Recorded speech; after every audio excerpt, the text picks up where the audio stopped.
नीलातुङ्गस्तनगिरितटी सुप्तमुद्बोध्य कृष्णं पारार्थ्यं स्वं श्रुतिशत शिरःसिद्धमध्यापयन्ती स्वोच्छिष्टायां स्रजि निगलितं याबलात्कृत्य भुङ्क्ते गोदा तस्यै नम इदमिदं भूय एवास्तु भूयः। श्रीमत्यै विष्णुचित्तार्य मनोनन्दन हेतवे नंदनंदन सुंदर्यै गोदायै नित्यमंगलम्। श्रीमन्महाभूतपुरे श्रीमत्केशव यज्वनः कान्तिमत्यां प्रसूताय यतिराजाय मंगलम्। सर्वगंध इति ख्यात श्रुत्यन्ते वेंकटेश्वरः यत्समर्पितमाल्यौगैः अनन्तार्याय मंगलम्। श्रीमते रम्यजामातृमुनीन्द्राय महात्मने श्रीरंगवासिने भूयात् नित्यश्रीः नित्यमंगलम्। अमुदनार अमुदम कमल तिरुवायुम अलगिलम सोदि சேர்வடிவும் அமுதமென்னகையும் புகருடன் திகழும் துய்யதாம் முப்புரி நூலும் அமைவுடைக் குருவாய் அடியவர்கொழியாய் விளங்கும் அண்ணங்காரியர்தம் அமுதமென்மொழியும் குமுதமென்மலரே நயனமும் நெஞ்சகலாவே. சூடிக் கொடுத்த சுடற்கொடியான ஆண்டாள் நாச்சியார் வேத வேதாந்த கருத்துக்களை நாம் அறியும் வண்ணம் தமிழிலே பாடிக் கொடுத்தாள். வேதம்ங்கிறது நாம் அறியாத விஷயங்களை நமக்கு எடுத்துச் சொல்லும். நாம் அறியாத விஷயங்களிலே முக்கியமானவை என்னென்னா, முதல்ல நம்மளை தெரியாதுங்கிறது அது ரொம்ப முக்கியமான ஒரு உண்மை. ஆன்மாங்கிறது யாது, அதன் தன்மை என்ன, அத்தையும் வேதம்தான் அறிவிக்கும். அதுக்கு மேலே பகவான் அவரையும் அந்த வேதம்தான் நமக்கு காட்டும். பகவானை நாம பிரத்யக்ஷத்தாலேயோ அனுமானத்தாலேயோ அறிதல்ங்கிறது முடியாது. இப்போ நான் உங்களை நேர பார்க்கறா போலேயும் நீங்கள் என்ன பார்க்கறா போலேயும் அவர் அப்படி பார்த்து அறிதல் சாத்தியமா அப்படின்னால் இல்லைங்கிறது சாஸ்திரம். ஏதோ அவதாரங்களை செய்யும்போது கண்ணிலே அவர் தோன்றுகிறார் படுகிறார்னு இருக்கே தவிர அவரை எப்போதும் பரமாத்மாவை அப்படியே கண்களாலே கண்டிடுகைங்கிறது இயலாததொன்று. சரி, அனுமானித்து அறியலாமா? அதற்கும் வாய்ப்பு இல்லைன்னுட்டார். அப்போ அவரை எப்படித்தான் தெரிந்து கொள்வதுன்னா சாஸ்திரங்களே பிரமாணம், வேதங்களே பிரமாணம். அதனால தான் வேதத்துக்கு வேதம்னு பேர். அறியாததொன்றை எது எடுத்து சொல்லுமோ அது வேதம். அந்த வேதத்திலே வேதாந்தம்னு ஒரு பகுதி இருக்கிறது. வேதத்தை இரண்டாக பிரித்து கொள்ள வேண்டும். ஒன்று கர்மபாகம்னு சொல்லுவார்கள், மற்றொன்று பிரம்மபாகம்னு சொல்லுவார்கள். எந்தெந்த யாகங்களை எவ்வவர்கள் எப்படி எப்படி எந்தெந்த காலங்களிலே என்னென்ன பலன்களுக்காக செய்ய வேண்டும் இதை வேதம் அறிவிக்கும். ஒருத்தனுக்கு ஒரு குழந்தை வேணும், சந்தானத்துக்காக ஒரு யாகம் பண்ணுகிறான்னால் அதற்கு புத்திரகாமேஷ்டி யாகம் அப்படின்னு பேர். அதே போல ஜோதிஷ்டோமம்னு ஒரு யாகம் இருக்கிறது. ஸ்வர்க்கத்தை அடையணும் அப்படின்னு ஆசை இருக்கிறவன் அந்த யாகத்தை செய்கிறான் என்று சொல்லப்பட்டிருக்கிறது. இப்படி பலவிதமான யாகங்கள், பலவிதமான பலன்களை உத்தேசித்து செய்யப்படுகின்ற பலவிதமான யாகங்கள். அந்த யாகங்களுக்கு என்னென்ன பலன்கள்ங்கிறதையும் வேதம் சொல்லும். அதைத்தான் கர்ம பாகம்ங்கிறோம். இப்போ நாம் ஒரு கர்மத்தை, ஒரு யாகத்தை செய்கிறோம், பலன் கிடைக்க பெறுகிறோம். அந்த யாகமே பலனை கொடுக்கிறதா அப்படின்னால் கொடுக்கிறவர் பகவானா இருக்கார். அவரை பற்றியும் தெரிஞ்சுக்கணும். அதற்கு வழிவகை செய்வது தான் வேதாந்தம்.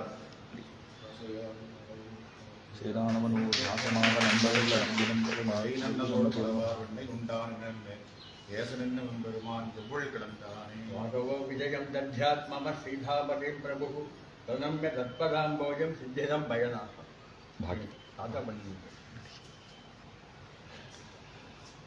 திருவள்ளுவர். அடி. அதனாலே வேதம்ங்கிறது யாகங்களை பற்றியும் அதற்குண்டான பலன்களை பற்றியும் சொல்லும். பலன்களை தருபவரை பற்றி தெரிஞ்சுக்கணும்னால் அதற்கு வேதாந்தம் தான் உதவுகிறது. அதைத்தான் உபனிஷத்துக்கள் அப்படின்னு சொல்லுகிறோம். உபனிஷத்துக்கள்னா என்ன அர்த்தம்னால், எதொன்றோ பகவானுக்கு பக்கத்திலே நம்ம இட்டு செல்லுமோ அது உபனிஷத்து. அந்த உபனிஷத்துக்கள் அநேகம். அதில் 10 உபனிஷத்துக்களை நாம் தசோபனிஷத்து என்று வழங்கி வருகிறோம். முக்கியமான உபனிஷத்துக்கள்னு சொல்கிறா. அதைத்தான் பிரம்மபாகம்ங்கிறோம். அதுதான் வேதாந்தம் உபனிஷத்து. அந்த உபனிஷத்தினுடைய அர்த்தங்களை எல்லாம் வேதவியாசர் நமக்கு சூத்திரங்களாக ஆக்கி கொடுத்தார். அதைத்தான் பிரம்மசூத்திரம்னு சொல்லுகிறோம். இதை நிச்சயமாக இந்து தர்மத்தை சேர்ந்தவர்கள் அத்தனை பேரும் அவசியமாக தெரிந்து கொள்ள வேண்டும். நாம் பரவலாக என்ன தெரிஞ்சுட்டு இருப்போம், வேதம் பெரிய பிரமாணம் சான்று எங்களுக்கு தெரியும் அப்படின்னு சொல்லுவோம். அதோடு நின்று விடக்கூடாது. அந்த வேதம்ங்கிறது இருவகைப்பட்டிருக்கும். கர்மபாகம், பிரம்மபாகம். கர்மபாகம் அது யாகம் என்னென்ன செய்யணும், யார் யார் செய்யணும், எப்பப்போ செய்யணும், எப்படி எப்படி செய்யணும், எதற்காக செய்யணும், என்னென்ன பலனுக்கு எல்லாத்தையும் சொல்லும். பலனை கொடுக்கிறவர் தெரிஞ்சுக்கணும்னா உபனிஷத்து. அதைத்தான் வேதாந்தம், நிகமாந்தம் அப்படின்னு எல்லாம் சொல்லுவார்கள். அது வேதத்தினுடைய முடிவான பகுதி, நிறைவான பகுதி. அதனால தான் வேதாந்தம்ங்கிற பெயர் ஏற்பட்டிருக்கிறது. அதற்கு உரைதான் பிரம்மசூத்திரம். அதையே சுருக்கி கொடுத்தா போல இருப்பது பிரம்மசூத்திரம். அந்த பிரம்மசூத்திரத்திற்கு பற்பல ஆச்சாரியர்கள் உரை இயற்றினார்கள். இதில் வேடிக்கை என்னன்னா, பிரம்மசூத்திரமே ஒரு உரைதான். வேதாந்தத்தினுடைய உரை, உபனிஷத்துக்களுடைய உரை. அதை சூத்திரங்களாக வியாசர் ஆக்கி கொடுத்தார். சூத்திரங்கள்னா சூச்சனாத்து சூத்திரம். பெரிய விஷயங்களை சுருக்கமாக சொல்லுவது, தருவது, சுருக்கி தருவது. அதைத்தான் சூத்திரம்னுவா. பிரம்மசூத்திரம் பகவானுக்கு பரபிரம்மம் அப்படிங்கிறோம். பரன்னா மேலானவன், தனக்கு மேம்பட்டவன் இல்லாதவன். பிரம்மம் பெரியதுன்னு அர்த்தம். பெரியதுங்கிறது மட்டும் அர்த்தம் கிடையாது. எதொன்று தான் பெரியதாய் தன்னை சேர்ந்தவர்களையும் பெரியதாக ஆக்க வல்லதோ அது பிரம்மம்.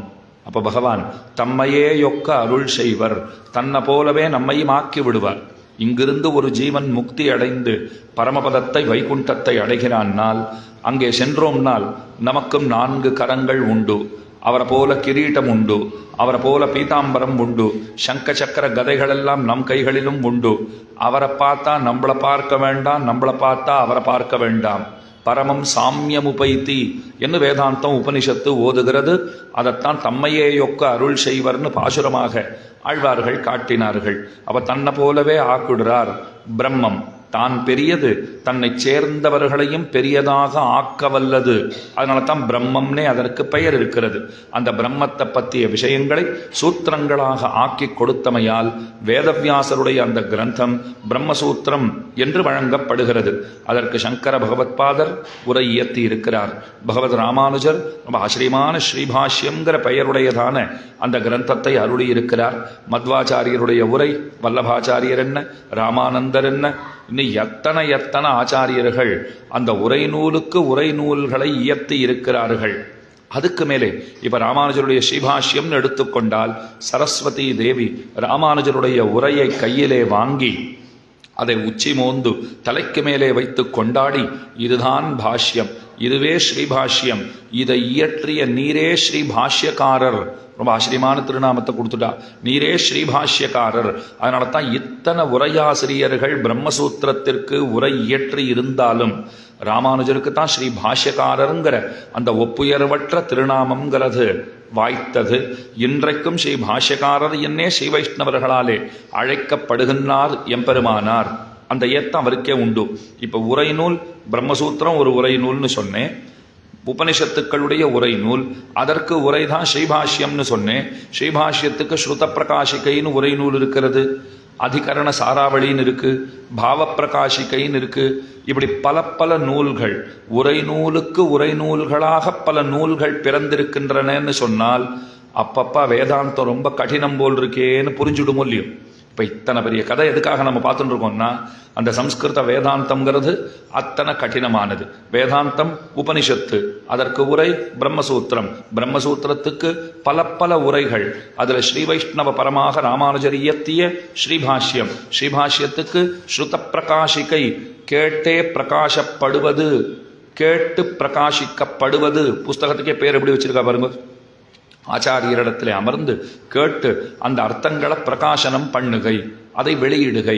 அதனால தான் ஸ்ருத பிரகாஷிகைன்னு பேர் வச்சா. ஸ்ருத பிரகாஷிகைக்கு பாவ பிரகாஷிகைன்னு ஒரு உரைநூல், உரைநூலுக்கு ஒரு உரைநூல், அதற்கொரு உரைநூல். அப்போ வேதாந்தம் ரொம்ப கடினமானது. அதுக்காக விட்டுவிடலாமானால், அத்தை விட்டா பகவானை தெரிந்து கொள்வதற்கு வேற ஏதும் வாய்ப்பு இருப்பதாக தெரியவில்லை. அதனால தான் ஆண்டாள் அந்த வேதாந்த கருத்துக்களை வேதவனைத்துக்கும் வித்தாகும் கோத தமிழ்னு கொண்டாடுறோம் இல்லையா? அதை 30 பாசுரங்களாலே நாம் அறிந்திருக்கிற தமிழிலே நமக்கு புரியும் வண்ணம் ரொம்ப ஆச்சரியமாக எடுத்து இயம்பினாள். முழுக்க முழுக்க வேதாந்த கருத்துகளே நிரம்பி இருக்கின்றன. வேதாந்தத்தினுடைய பணி என்ன? பலன் தருகின்றவன் யார், அவனுடைய இயல்புகள் என்ன, அதை வேதாந்தம் பேசும். என்னென்ன யாகம் எப்படி எப்படி செய்தால் என்னென்ன பலன், அதை வேதம் பேசும். பலன் தருகின்றவனை வேதாந்தம் பேசும். அவரை தெரிஞ்சுண்டாத்தான் மோட்சம். மோட்சம் வேணுங்கிற ஆசை இருக்குமாகில் நிச்சயமாக பகவானை தெரிந்து கொள்ள வேண்டும். அவரை தெரிந்து கொள்ளவில்லைன்னு சொன்னால் மோட்சங்கிறது எட்டாக்கனியாகத்தான் இருக்கும். அவர் அறிந்து கொண்டு விட்டோம்னால் கையிலங்கு நெல்லிக்கனியாக ஆகும். அதனால வேதாந்தம் பகவானை அறிவிக்கிறது. எந்த பகவானை வேதாந்தங்கள் அறிவிக்கின்றனவோ, முழங்குகின்றனவோ, அவனைத்தான் ஆண்டாள் நாச்சியார் திருப்பாவையின் வாயிலாக வெளியிடுகின்றாள். நாராயணனே நமக்கே பறை தருவான். என்ன அழகா ஒரு 5 வயசு குழந்தை சொல்லிட்டா பாருங்கோ. நமக்கு என்ன வேணுங்கிறதையும், அது யார் தருவாருங்கிறதையும், யாருக்கு தருவாருங்கிறதையும் மொத்தத்தையும் சொல்லிட்டா. நாராயணன் தான் தருவார், நமக்கே தருவார். நமக்கு தருவார்னா ஒரு அர்த்தம், நமக்கே தருவார்னா ஒரு அர்த்தம். நமக்கு தருவார்னா நமக்கும் தருவார்னு அர்த்தம். நமக்கே தருவார்னா நமக்கு மட்டுமே தருவார்னு அர்த்தம். ஏன் நமக்கு மட்டுமே?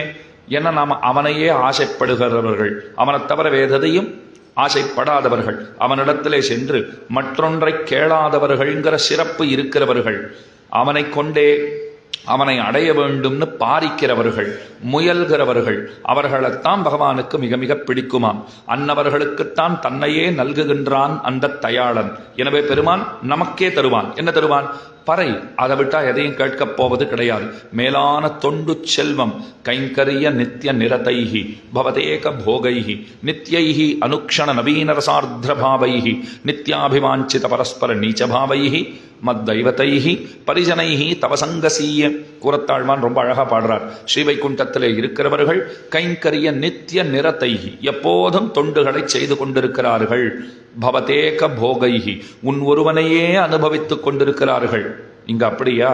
ஏதோ நம்ம இப்போ 5 மணிக்கு ஆரம்பிச்சுட்டோம்னா ஒரு 6:15 மணி வரைக்கும் நல்ல போதா போறது. 5 மணிக்கு முன்ன நல்ல போதா போச்சா தெரியாது. 6:15க்கு மேல நல்ல போதா போறதா சந்தேகம்தான். அப்போ உங்களுடைய ஒரு நாளிலே எத்தனை நேர காலத்தை நல்ல போதாக போக்கினீர்கள்னா, எப்படி நாம கூட்டி கழித்தாலும் 2-2.5 மணி நேரத்தை தாண்டி நல்ல போது போக்கி இருக்க வாய்ப்பே கிடையாது. எதுக்கும் இருக்கட்டுமே அடியன் கொஞ்சம் அதிகமாகவே சொல்லியிருக்கேன். அந்த 2-2.25 கூட இருக்க போறது கிடையாது. சில பேர்களை கேட்டா என்ன சொல்லிடுவா, ஏதோ இந்த 5லேருந்து 6:15 அவ்வளவுதான் சுவாமி, மற்றபடி ஏதோ கார்த்தால ஒரு 5 நிமிஷம் பெருமாளுக்கு பண்ணேன், 10 நிமிஷம் ஏதோ உட்காந்துருந்தேன், அதில் அந்த 10 நிமிஷத்துல ஒரு 2 நிமிஷம் அவரை நினைச்சுட்டேன், 2 திருநாமங்களை சொன்னேன், இவ்வளவுதான் போச்சே தவிர ரொம்ப ஓஹோன்னு சொல்லிக்கிறா போலே நானும் இன்றைக்கு பெருமானை சிந்தித்தேன்னு சொல்லிக் கொள்கிற அளவிற்கு நிச்சயமாக எந்த சத்சங்கத்திலும் நான் ஈடுபடவில்லை. சரி, இந்த ஒரு நாள் இப்படி ஆயிடுத்தான்னா எல்லா நாளும் இப்படித்தான் ஆயிண்டிருக்கு. இந்த ஒரு மாசமாவது 5லேருந்து 6:15 தேவலாம். இன்னும் மீதி மாசங்கள் எல்லாம் அந்த அனுபவமும் கிடையாது. இன்னமும் மோசம்னு புரிஞ்சுக்கோங்கோ. அப்ப இங்க அப்படி இருக்கு. ஆனா வைகுண்டத்திலே போகத்திற்கு குறைவே கிடையாது. அங்க நன்கு பெருமானை நாம் அனுபவிக்கலாம், கைங்கரியங்களை பண்ணி உகப்பிக்கலாம், அவனுடைய உகப்பை கண்டு நாம் உகப்படையலாம். இதெல்லாம் அங்கே உண்டு. பவதேக போகைஹி, அங்க அவன் ஒருத்தனுடைய அனுபவம் தான். இங்க பல அனுபவங்களுக்கு இடையில அவனும் இருக்கிறான். அப்படி வச்சுக்கணும். நிறைய அனுபவங்கள், அது தேவையற்ற அனுபவங்கள் அதுல பலது. அதன் இடையிலே இவனையும் வைத்துக்கொண்டு நடந்து கொண்டிருக்கிறோம். நித்தியை அனுக்ஷண நவீன ரசார்திர பாவைஹி, என்னென்ன ஆசைப்படுகிறோமோ அந்தந்த கைங்கரியங்களை எல்லாம் அங்கே பண்ணலாம். இங்க அப்படியெல்லாம் கிடையாது. நம்ம ஆசைப்படுற கைங்கரியத்தை எல்லாம் பண்ணணும்னு நினைச்சாலும் உடம்பு ஒத்துழைக்காது. உடம்பு ஒத்துழைச்சாலும் சூழ்நிலைகள் ஒத்து வராது. இப்படி பல பிரச்சனைகள் இந்த இடத்துல உண்டோ இல்லையோ? அங்க அதெல்லாம் கிடையாது. நீங்க என்ன ஆசைப்பட்டாலும் அந்த கைங்கரியத்தை பண்ணலாம். பரஸ்பர நீச்ச பாவைகி, அங்க இன்னார் ஆகும் இன்னார் ஆகாது இந்த பிரச்சனையே கிடையாது. இங்க ஆகாதவர்கள்னு ஒரு லிஸ்ட் எழுதினோம்னா எழுதுண்டே இருக்க வேண்டியதுதான். ஒருத்தர் சொன்னார், ஆகாதவர்கள் யார் யார் அதையும் எழுதுங்கோ, ஆகிறவர்கள் யார் யார் அதையும் எழுதுங்கோ அப்படின்னார். எல்லாரும் உட்காந்து எழுத ஆரம்பிச்சுட்டா ஆகாதவர்கள் என்ன சொல்றச்சே எப்படி சொல்லியிருக்காரு இவர்? ஆகாதவர்கள் பேரெல்லாம் முதல்ல எழுதுங்கோ, அப்புறம் ஆகிறவர்கள் பேரெல்லாம் அப்புறம் எழுதுங்கோன்னு சொன்ன உடனே சரி ஆகாதவன் எழுதுறா. இது 3 மணி நேர பரீட்சையை தாண்டியும் போயிட்டே இருக்கு. ஆனா சில குழந்தைகள் என்ன பண்ணுவான்னா ஆன்சர் ஷீட்டு கொடுத்த 10 நிமிஷத்துல கையில கொண்டு போய் கொடுத்துட்டு போயிட்டே இருப்பா.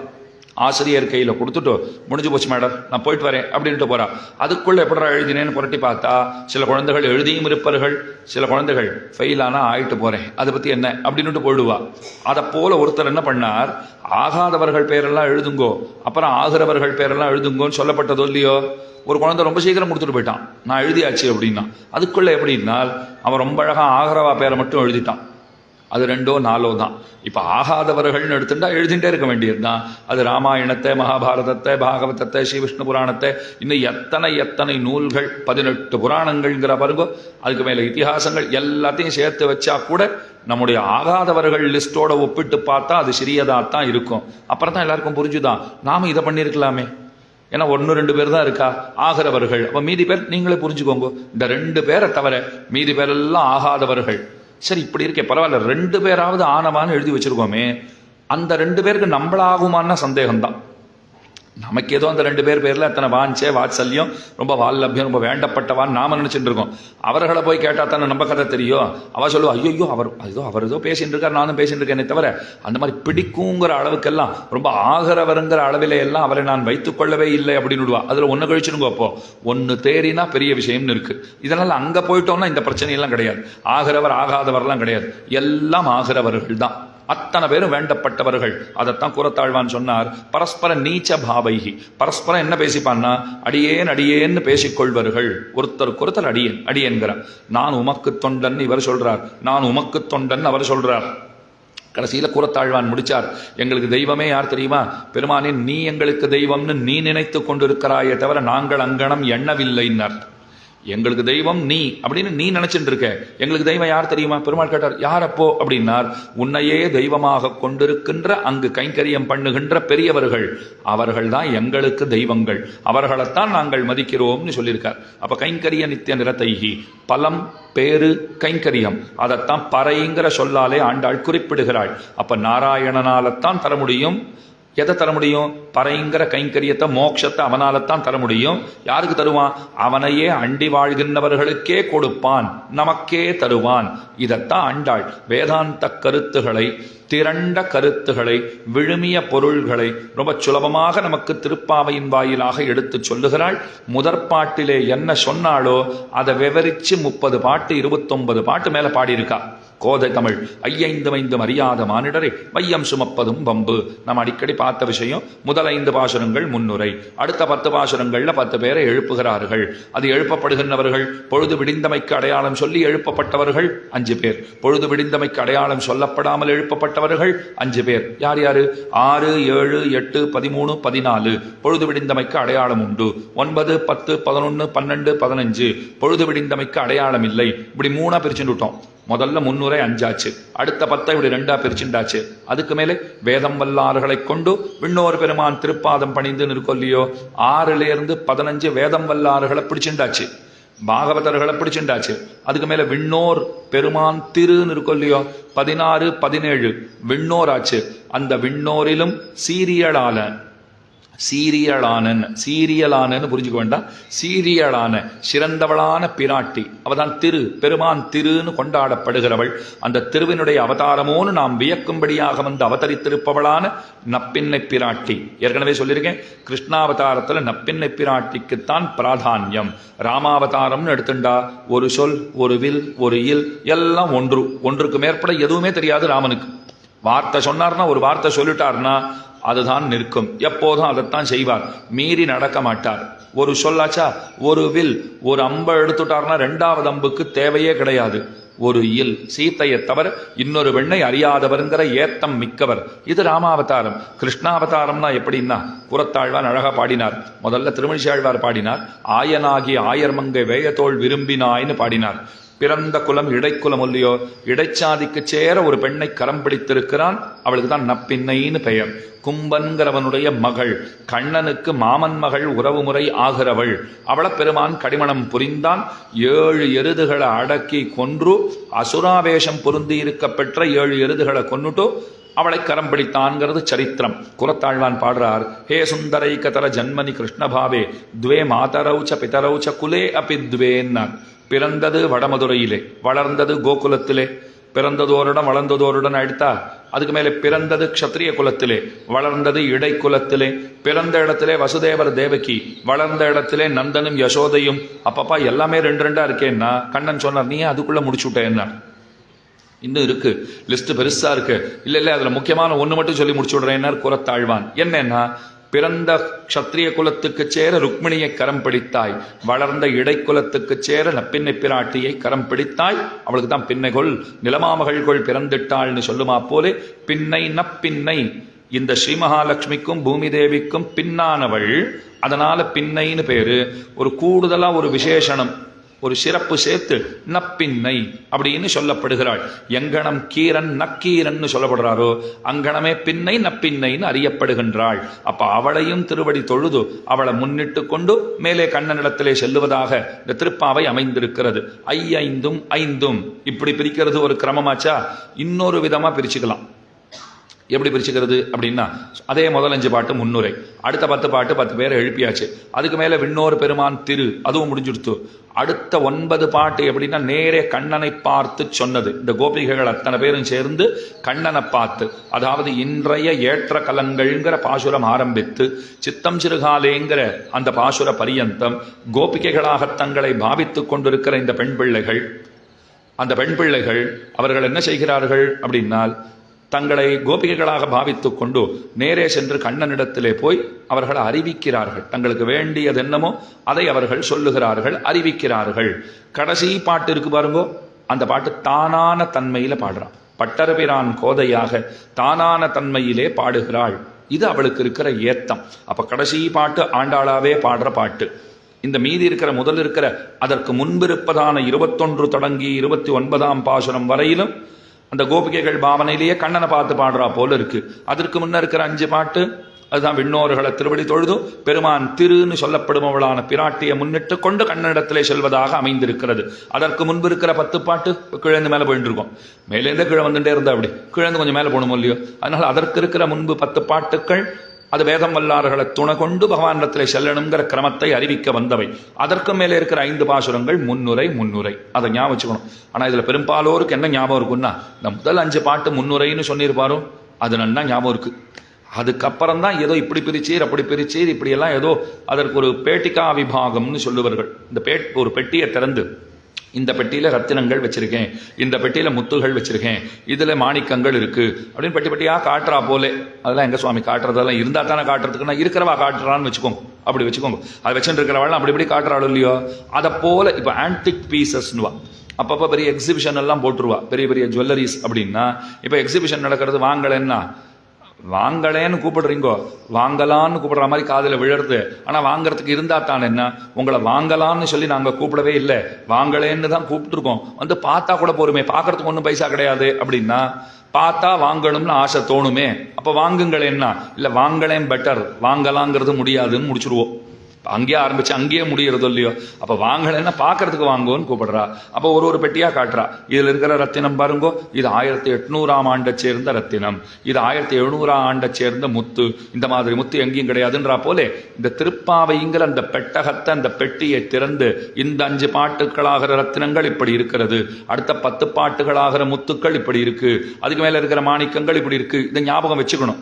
அப்படி ஞாபகம் வச்சுட்டாத்தான். ஆனா நகைகளை பார்த்தா நல்லா ஞாபகம் வச்சுருவோம். இது ஞாபகம் இருக்கிறது தான் இப்போ கஷ்டமா இருக்கு. ஏன்னா வாழ்க்கையில் நமக்கு எது முக்கியங்கிறதுல ஒரு சரியான புரிதல் நமக்கு ஏற்படலேன்னு அர்த்தம். இது முக்கியம்னு புரிஞ்சுட்டோம்னா இது போற வழிக்கு நிச்சயமாக உதவி செய்யும். அதை முக்கியம் நினைச்சுட்டு இருக்கோம் பாருங்க, அது ஒன்றுக்கும் உதவ போவதே கிடையாது.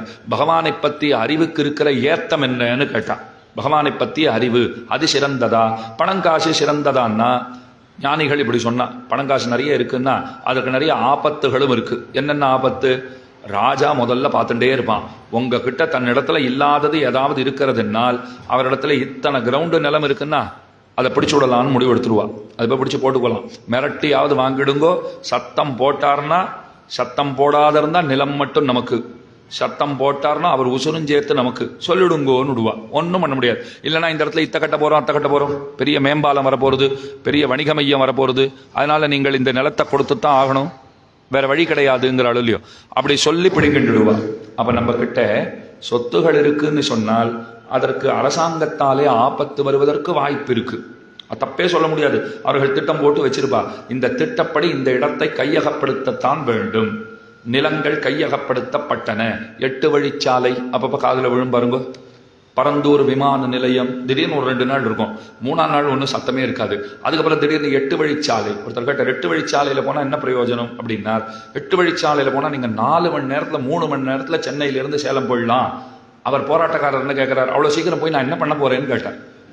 அது தெரியாது. அது என்ன பண்ணணும்னு நினைச்சிட்டு இருக்காளோ அவ ஏதாவது பண்ணிட்டு போறா.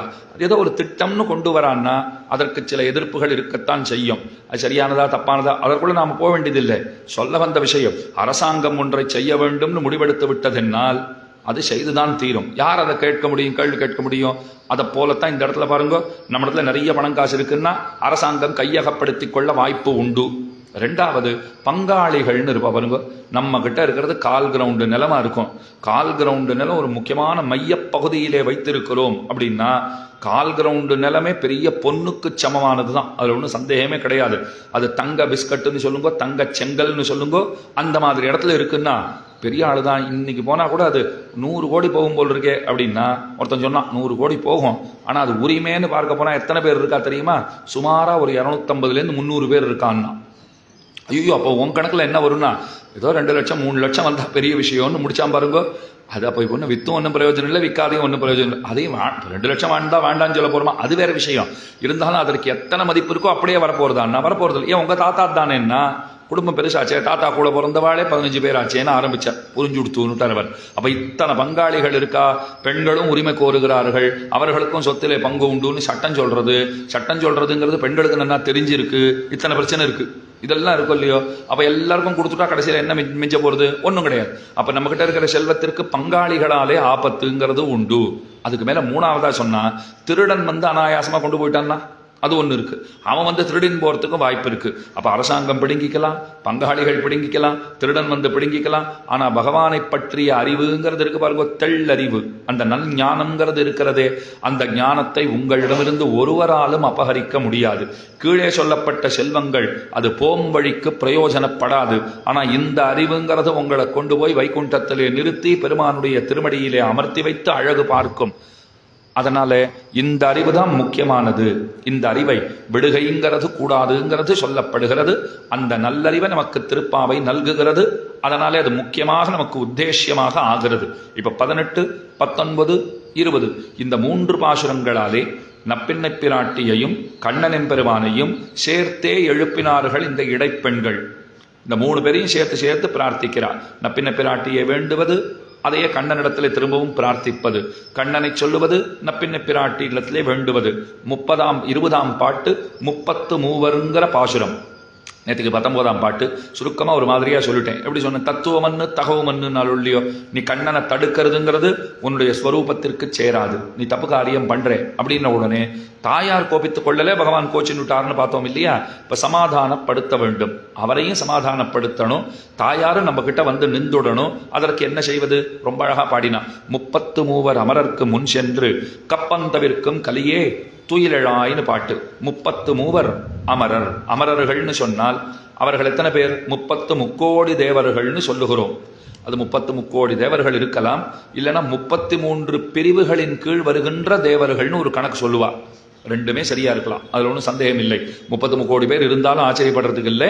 33 பிரிவுகளின் கீழே வருகின்ற எண்ணற்ற தேவர்கள். இப்ப 33 தேவர்கள்னா 33 கோடி பேர் அப்படின்னா 33 கோடி பேர் தான் அர்த்தம் இல்லை, 50 கோடி பேர் கூட இருக்கலாம். அது முக்கியமா 33 பிரிவுகளின் கீழே வருகிறார்கள். அது என்ன பிரிவுன்னா அது வியாக்கியானங்கள்ல காட்டுறா. ஏகாதச ஆதித்யர்கள், துவாதச ஆதித்யர்கள், ஏகாதச ருத்ரர்கள், 11 பேர் ருத்ரர்கள்னு இருக்கா. அதற்கு மேலே 12 ஆதித்யர்கள்னு இருக்கா. அஷ்ட வசுக்கள்னு 8 பேர் இருக்கா. அஸ்வினி தேவதைகள்னு 2 பேர் இருக்கா.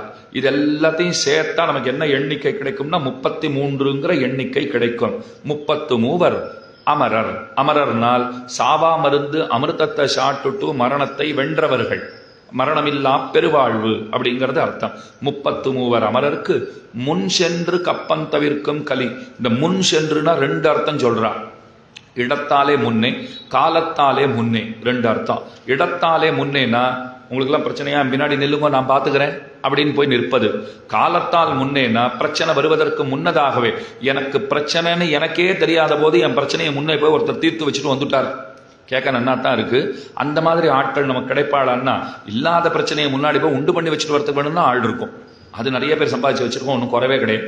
அப்போ ஒரு பிரச்சனை வரப்போறதுன்னா முன்னமேயே சென்று அதை தீர்த்து கொடுக்கை அதை பகவான் செய்கிறார். 33 அமரருக்கு முன் சென்று கப்பம் தவிர்க்கும் கலியே. கப்பம்னு சொன்னா கம்பம், நடுக்கம்னு அர்த்தம். பூகம்பம்ங்கிற பாருங்க, நடுக்கம். அந்த கப்பம் தவிர்க்கும் கலியே துயிலழாய். கலியே பலமுடையவனே துயிலழாய் எழுந்து கொள்.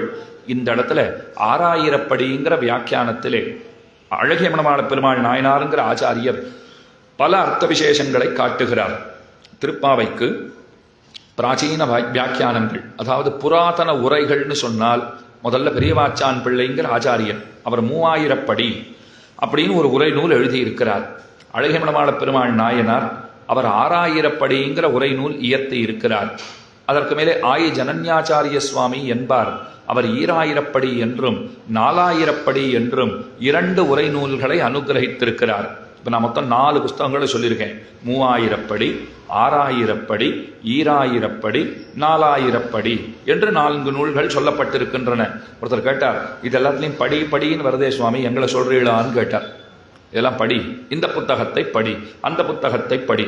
32 எழுத்துகள் கொண்டது ஒரு படின்னு சொல்லப்படும். 32 எழுத்துகள் அப்படி வரிசையா எழுதினான்னா அது ஒரு படி.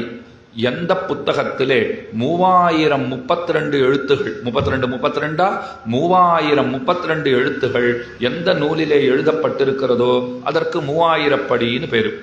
6032 எழுத்துகள் இருந்தா 6000 படி. 2000 4000 அதே கணக்கு தான். ஈடு 36000னு ஒரு கிரந்தம் இருக்கு. திருவாய்மொழியினுடைய பேருரை, நம்பிள்ளையினுடைய ஈடு. ஈடுன்னு சொன்னா என்ன அர்த்தம்னா கவச்சம்னு அர்த்தம். கவச்சம் அப்படிங்கிறது அர்த்தம். கவச்சத்தை போட்டு ஒன்றை மறைச்சுட்டேன்னு வச்சுக்கோங்க, அது என்னன்னு நமக்கு தெரியுமா? இப்போ இந்த ஃபோன் இருக்கு, நான் இதை இப்படி ஆன் பண்ணிட்டு இப்படி காண்பிச்சேன்னு வச்சுக்கோங்க, சில பசங்கள் பார்த்த உடனே இது என்ன ஃபோனுன்னு சொல்லிடுவா. இது என்ன மாடல், எப்போ இது தயார் செய்யப்பட்டது, சந்தை மதிப்பென்ன எல்லாம் பார்த்த உடனே சொல்லிடுவா. அதை நான் இப்படி மூடிட்டு இப்படி காண்பிச்சேன்னு வச்சுக்கோங்க, இது என்ன ஃபோன் கண்டுபிடிங்கோ அப்படின்னா, சுவாமி கொஞ்சம் பின்பக்கம் காண்பிச்சா கூட அதில் இருக்கிற கேமராக்களை பார்த்துட்டு இது என்ன மாடல்னு எங்களால் சொல்ல முடியும். நீர் ஏதோ ஒரு கவரை வாங்கி இதுக்கு போட்டிருக்கீர், அதை போட்டுட்டு இது என்ன ஃபோன்னு சொல்லும்னா கொஞ்சம் கஷ்டம் தான் சுவாமி. குறைஞ்சபட்சம் அதை திறந்து காண்பிச்சா தான் சொல்ல முடியும். நீ கவச்சம் எல்லாம் போட்டிருக்கீரே, அப்போ கவச்சம்ங்கிறது உள்ளிருப்பதை மறைத்து காட்டும், அதுதானே கவச்சம். உரை நூலுக்கு என்ன பேர் வச்சிருக்கா பாருங்க, கவச்சம்னு பேர் வச்சிருக்கா. ஈடுங்கிறது கவச்சத்தை சொல்லும். ஈடு 36000 படி. ரொம்ப ஆச்சரியமான கிரந்தம். நம்பிள்ளைங்கிற பேராசிரியர் திருவரங்கத்திலே வாழ்ந்து வந்தவர். தினந்தோறும் ஸ்ரீரங்கநாதன் சந்நிதியிலே அவர் காலக்ஷேபம் பண்ணுவார். அதை வடக்கு திருவீதி பிள்ளைங்கிற அவருடைய சீடர் மத்தியானம் நன்னா கேட்டுப்பார். ராத்திரி போய் அப்படியே ஏடுபடுத்தி விடுவார், மொத்தத்தையும் எழுதி வச்சிருவார். மத்தியானம் கேட்டதெல்லாம் ராத்திரி எழுதி வைப்பது. இப்போ ஒரு உண்மை சொல்றேன், அந்த நாள்ல உபன்யாசம் காலக்ஷேபம்னா சொல்றவரும் பார்த்துண்டு தான் வருவார், கேட்கிறவாளும் பார்த்துண்டு வருவார். சொல்றவர் சொன்ன அப்புறம் பார்க்கணுங்கிற தேவை கிடையாது, கேட்கிறவா கேட்டப்புறமும் பார்க்கணுங்கிற தேவை இருக்கு. இது அந்த நாள் வழக்கம். சொல்றவர் முன்ன பார்த்துன்னு வந்துட்டா போதும், அவர் பார்த்துன்னு வந்துட்டு சொல்லிடுவார். கேட்கிறவா அதை தரிச்சுக்கணும், அதை தெரிஞ்சுக்கணும்னு சொன்னா திருப்பாவை வியாக்கியானம் ஒரு புத்தகத்தை நியாயமான உரையோட கூடிய புத்தகம். அது முக்கியமா சொல்லணும். ஏன்னா மனம் போனபடிக்கு பலரும் எழுதுவார்கள், பலர் உளர். இப்ப இந்த 2ஆம் பாட்டு எடுத்துக்கோங்கோ, தீக்குறளை சென்றோதோம்னு இருக்கு பாருங்க. சில பேர் எப்படி தெரியுமா தப்பா அர்த்தம் பண்ணிவிட்டா, இந்த ஸ்ரீ வைஷ்ணவர்களுக்கு திருக்குறளை கண்டா ஆகாது போல் இருக்கு. திருக்குறளை ஆண்டாள் எப்படி பாடியிருக்கா, தீக்குறளை சென்றோதோம்னு சொல்லிட்டா. தீக்குறளை சென்றோதோம், தீமை பயக்கும் திருக்குறளை நாங்கள் சொல்ல மாட்டோம்னுட்டா. ஸ்ரீ வைஷ்ணவர்கள் திருக்குறளிலிருந்து மேற்கோள் காட்டினார் போலே இன்னொருத்தர் காட்டலேன்னு உறுதிப்பட சொல்லலாம். உங்களுக்கு இன்னொரு உண்மையும் சொல்றேன். இப்ப நாயன்மார்கள் நிறைய பாடல்களை, சைவ சமய குறவர்கள் நிறைய பாடல்களை பாடியிருக்கா. எண்ணிக்கையில 4000 திவ்ய பிரபந்தங்களை விட பன்மடங்கு பெருசு. அதுல ஒன்றும் சந்தேகமே கிடையாது. நல்ல தமிழிலே பாடி இருக்கிறார்கள், அருமையான பாடல்கள், அதுல ஒன்றும் சந்தேகமே கிடையாது. ஆனால் 4000 திவ்ய பிரபந்தங்களை வைணவர்கள் கொண்டாடும் அளவிற்கு, அதை ஏற்றுக்கொண்டிருக்கிற அளவிற்கு, தங்கள் வாழ்விற்குகந்த பரிசாக அதை கொண்டாடுகிற அளவிற்கு சைவர்கள் அதை ஏத்துண்டாளா கொண்டாடினாளான்னா சந்தேகம்தாங்கிறத உறுதிப்பட சொல்லிவிடலாம். தமிழ் தாத்தான்னு சொல்ற பிறகு ஊவே சாமிநாத ஐயர் ரொம்ப சிறந்த அறிவாளி. அவர் சிறந்த அறிவாளின்னு சொல்றதுக்கு நமக்கு தகுதியே கிடையாது. அத்தனை பெரிய அறிவாளி அவர் சொல்றதுக்கு நமக்கு ஒரு தகுதி இருக்கணுமோ இல்லையோ. அவர் சிறந்தவர்னு சொல்ற அளவுக்கு நமக்கு தகுதி இருக்கான்னா இல்லைங்கிறது தான் பதில். ஏன்னா தேடி தேடி தமிழ் இலக்கியங்களை எல்லாம் காத்த ஒரு பெருமைக்கு உரியவர் அவர். உண்மையாகவே தமிழுக்கு பாடுபட்டவர். சில பேர்களை பற்றி சொல்லணும்னா இப்படி சொல்லிடலாம், உண்மையாகவே தமிழுக்கு பாடுபட்டவர்.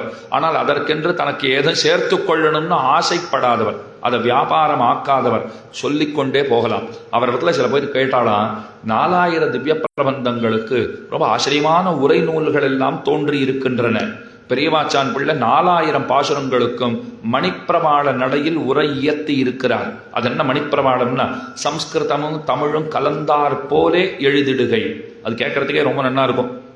இப்போ நம்ம தமிழும் இங்கிலீஷும் சேர்ந்து தானே பேசணும். அந்த சேரை இப்படி கொண்டு வா, அந்த ஃபேனை போடு, அந்த ரிமோட்டை கொண்டா, இதை கொண்டு ஃப்ரிட்ஜில் வெய்யி, துணிகளை வாஷிங் மிஷினில் போடு, இதுதான் மணிப்பிரவாளம். இதை ஒத்துண்டுடுவா. பல பேர் இதை ஒத்துக்கிறா. தமிழும் ஆங்கிலமும் கலந்து பேசப்பட்டது என்றால் தமிழ் அறிஞர்களுக்கு, அது என்னமோ தமிழ் ஆர்வலர்களுக்கு அது பெரிய குத்தமாக தெரியறது இல்லை. தமிழ் சம்ஸ்கிருதம் கலந்தா தப்புங்கிறா. அப்போ தமிழ் கிடையாதா? தமிழ் இங்கிலீஷும் கலந்தா மட்டும் தமிழ் நன்னா வாழ்ந்துட போகிறதா? இப்போ நல்ல தமிழ், அந்த நாற்காலியை கொண்டு வா இப்படின்னு சொல்லுங்கள். அந்த நாளில் முக்காலின்னு உண்டு, நாற்காலின்னு உண்டு. நீங்கள் முக்காலியே இல்லை, நாற்காலி பிளாஸ்டிக் சேர் அப்படின்னு வச்சுட்டு இருக்கோம். சரி, அதுக்கு பிளாஸ்டிக்கும் ஏதோ பேர் வச்சிருக்கான்னு வச்சுக்கோங்க. இப்போ அதை தேடி கண்டுபிடிக்கணும். அதுக்கு என்ன பேர் சொல்கிறது? ஒருத்தர் ரொம்ப நாளையே நின்றுட்டே இருந்தார். ஏன் நின்றுட்டே இருக்கேன்? ஒரு சேரை கேட்டு போட்டுக்கூடாதான்னா அதான் கேட்கணும்னு தான். அதுக்கு என்ன பேருன்னு யோசனை பண்ணிட்டு இருக்கேன் இப்போ அப்படின்னா நின்றுட்டே இருக்க வேண்டியது தான். அப்போ இது ரெண்டு கலந்து பேசுறதுன்னு ஒரு முறை இருக்கும் இல்லையோ? தமிழ் சம்ஸ்கிருதமும் கலந்து பேசுவார்கள்னா என்ன அர்த்தம்னா, உபய வேதாந்திகள். அவர்களுக்கு எத்தனை நைப்புண்ணியம், நிபுணர்களாக அவர்கள் இருந்தார்கள்னா, தமிழிலும் வடமொழியில பக்கடுன்னு ஒரு வார்த்தை சொல்லுவார். நல்ல பிடிப்பு இருக்குன்னு அர்த்தம். தமிழ் சொன்னா ஒரு பிடிப்பு இருக்கு. தமிழிலும் நல்ல பிடிப்பு, வடமொழியிலும் நல்ல பிடிப்பு. இந்த ரெண்டையும் கலந்து ரொம்ப ஆச்சரியமா உரை நூல்களை அவர்கள் அளித்து விட்டார்கள். சாமிநாத ஐயர் இடத்துல என்ன கேட்கப்பட்டதுன்னா, அதை போல நம்முடைய சைவ சமய நூல்களுக்கு, திருமுறை முதலானவற்றுக்கு ஒன்றும் பெருசாக கிடைக்கலையே, உரை நூல்களே இல்லாத பொழுதே யாரும் அந்த நாள் எழுதாத போயிட்டா, நீர் இத்தனை படித்தவராக இருக்கிறீர், எல்லா மொழிகளிலும் நிரம்ப அறிவு பெற்றவராக இருக்கிறீர், நீர்தான் இதை பண்ணக்கூடாதான்னு கேட்டிருக்கா அவர்கிட்ட. அவர் ஆச்சரியமா ஒரு வார்த்தை சொன்னார். அந்த நாளிலே வாழ்ந்த பெரியவர்கள், ஏன் இன்றைக்கும் வாழ்கிறார்கள், வடமொழி மறை என்ன தென்மொழி மறை என்ன, வடமொழி தென்மொழி இரண்டிலும் தேர்ச்சி பெற்றவர்களாய் நிகரத்த புலம படைத்தவர்களாக பெரிய பெரிய ஆச்சாரியர்கள் ஸ்ரீ வைஷ்ணவ சம்பிரதாயத்திலே விளங்கினார்கள். அதனால் அவர்களுக்கு அந்த உரைநூல் இயற்றுவதுங்கிறது ரொம்ப சுலபமாகி போனது. நம்மிடத்துல தமிழறிஞர்களுக்கு ஒன்றும் குறைவே கிடையாது. அவர் சொன்ன வார்த்தை, சைவர்கள்னு எடுத்துக்கொண்டால் தமிழறிஞர்களுக்கு எந்நாளும் குறைவே கிடையாது. ஆனால் இதை ஒருங்க விடுதல் ஒன்று உண்டு. வடமொழி வேதாந்தத்தோடு ஒருங்க விட்டால் தான் இது சிறப்பு பெறும். இதுல ரொம்ப ஆச்சரியமான விஷயம் இருக்கு, கவனிக்கணும். ஏன் தமிழ் தெரிஞ்சுட்டா போறாதா? தமிழ் பாடல்களுக்கு உரை இயற்றுவதற்கு தமிழ் தெரிந்தால் போதாதோன்னா நன்னா போரும், சந்தேகம் கிடையாது. ஆனா இங்க நாம் என்ன சொல்லிட்டு வரோம்? நாம் சொல்கிற கருத்துகள் வடமொழி வேதாந்தத்தை தமிழ்படுத்தியவை. அதை டெய்லி சொல்ற மாதிரி வேதம் அனைத்துக்கும் வித்தாகும். ஏன் அப்படின்னா, வேதம்தான் பிரமாணம்ங்கிறதுல மாற்று கருத்தே கிடையாது. நமக்கு எது மேலான சான்று, இந்து மதத்திற்கு அடிப்படையாக இருப்பது எதுன்னா வேதங்கள் தான், சாஸ்திரங்கள் தான். அந்த வேத சாஸ்திரங்கள் எந்த மொழியிலே அமைந்திருக்கின்றன? நிச்சயமாக வடமொழி சம்ஸ்கிருதத்திலே தான் அமைந்திருக்கின்றன. அப்ப இந்த திருப்பாவை என்ன சொல்றதுன்னா, அந்த அர்த்தங்களைத்தான் இங்க சொல்றது. அதுக்கு பிரமாணங்களும் காட்டணும். இப்ப நான் சமன்கொள் கீழே வரைச்சே தம்மையே யொக்க அருள் செய்வர் அப்படின்னு ஒரு வார்த்தை சொன்னேன். இங்கேருந்து பரமபதத்துக்கு போனா தன்னை போலவே பகவான் நம்மையும் ஆக்கி விடுகிறார். நீங்க கவனிச்சிருக்கலாம். இந்த ஆழ்வார் பாட்டை சொன்ன உடனே அடுத்தது நான் என்ன சொன்னேன்? பரமம் சாமியம் உபைத்தின்னு ஒரு வார்த்தை சொன்னேன். உங்களுக்கு ஞாபகம் இருக்கும் இல்லையோ? எனக்கு ஞாபகம் இருக்கு. பரமம் சாமியம் உபைத்தி, வேதாந்தம் அப்படி சொல்றது. தன்னை போலவே தனக்கு சமமானவனாகவே அவனை ஆக்குகிறான்.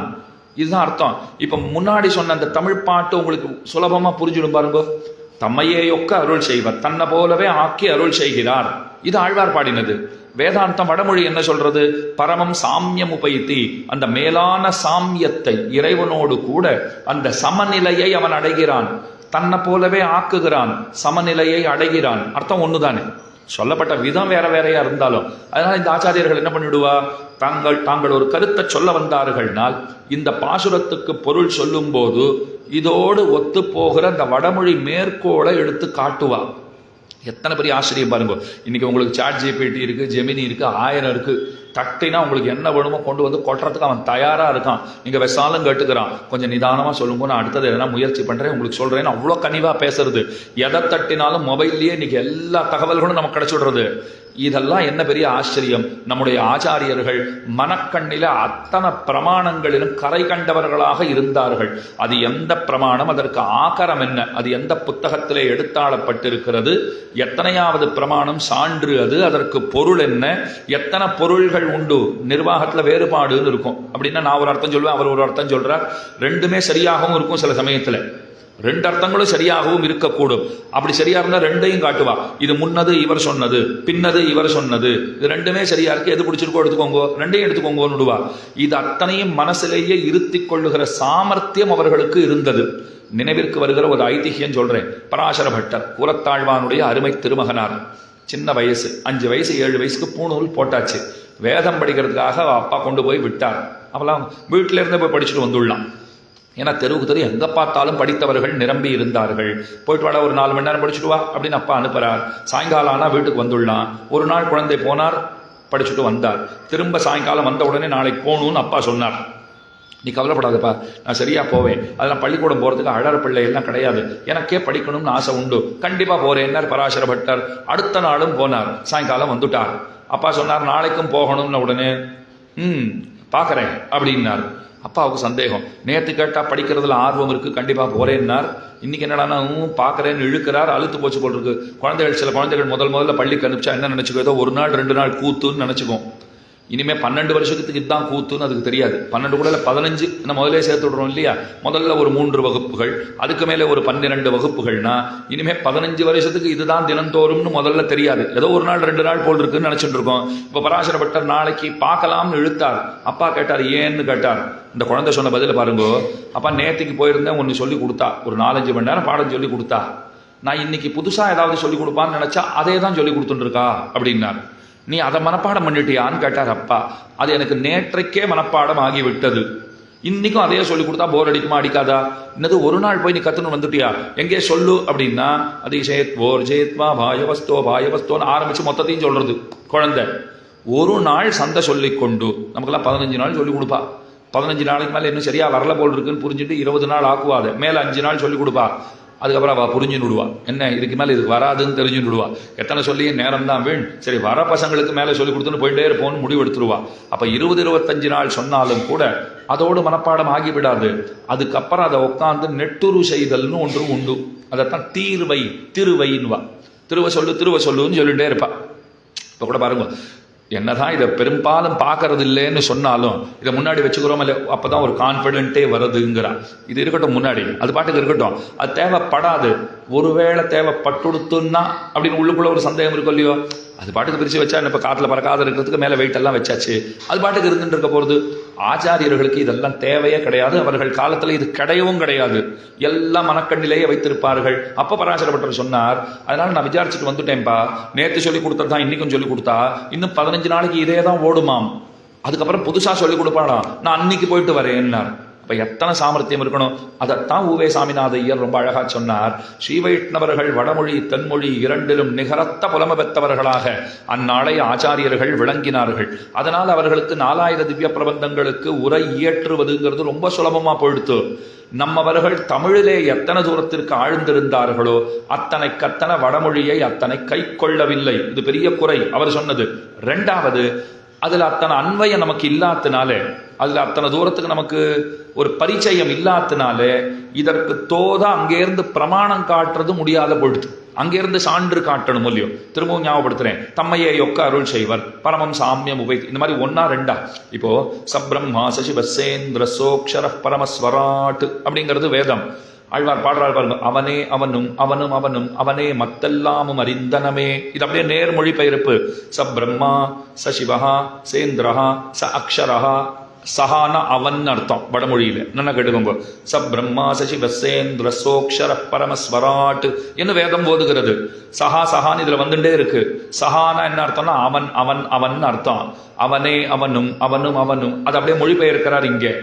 இப்ப இங்க இது இப்போ வெறுமை அது தெரியாத இதை பார்த்தீங்கன்னு வச்சுக்கோங்களேன், இப்போ உங்களுக்கு புரிஞ்சுபடும்.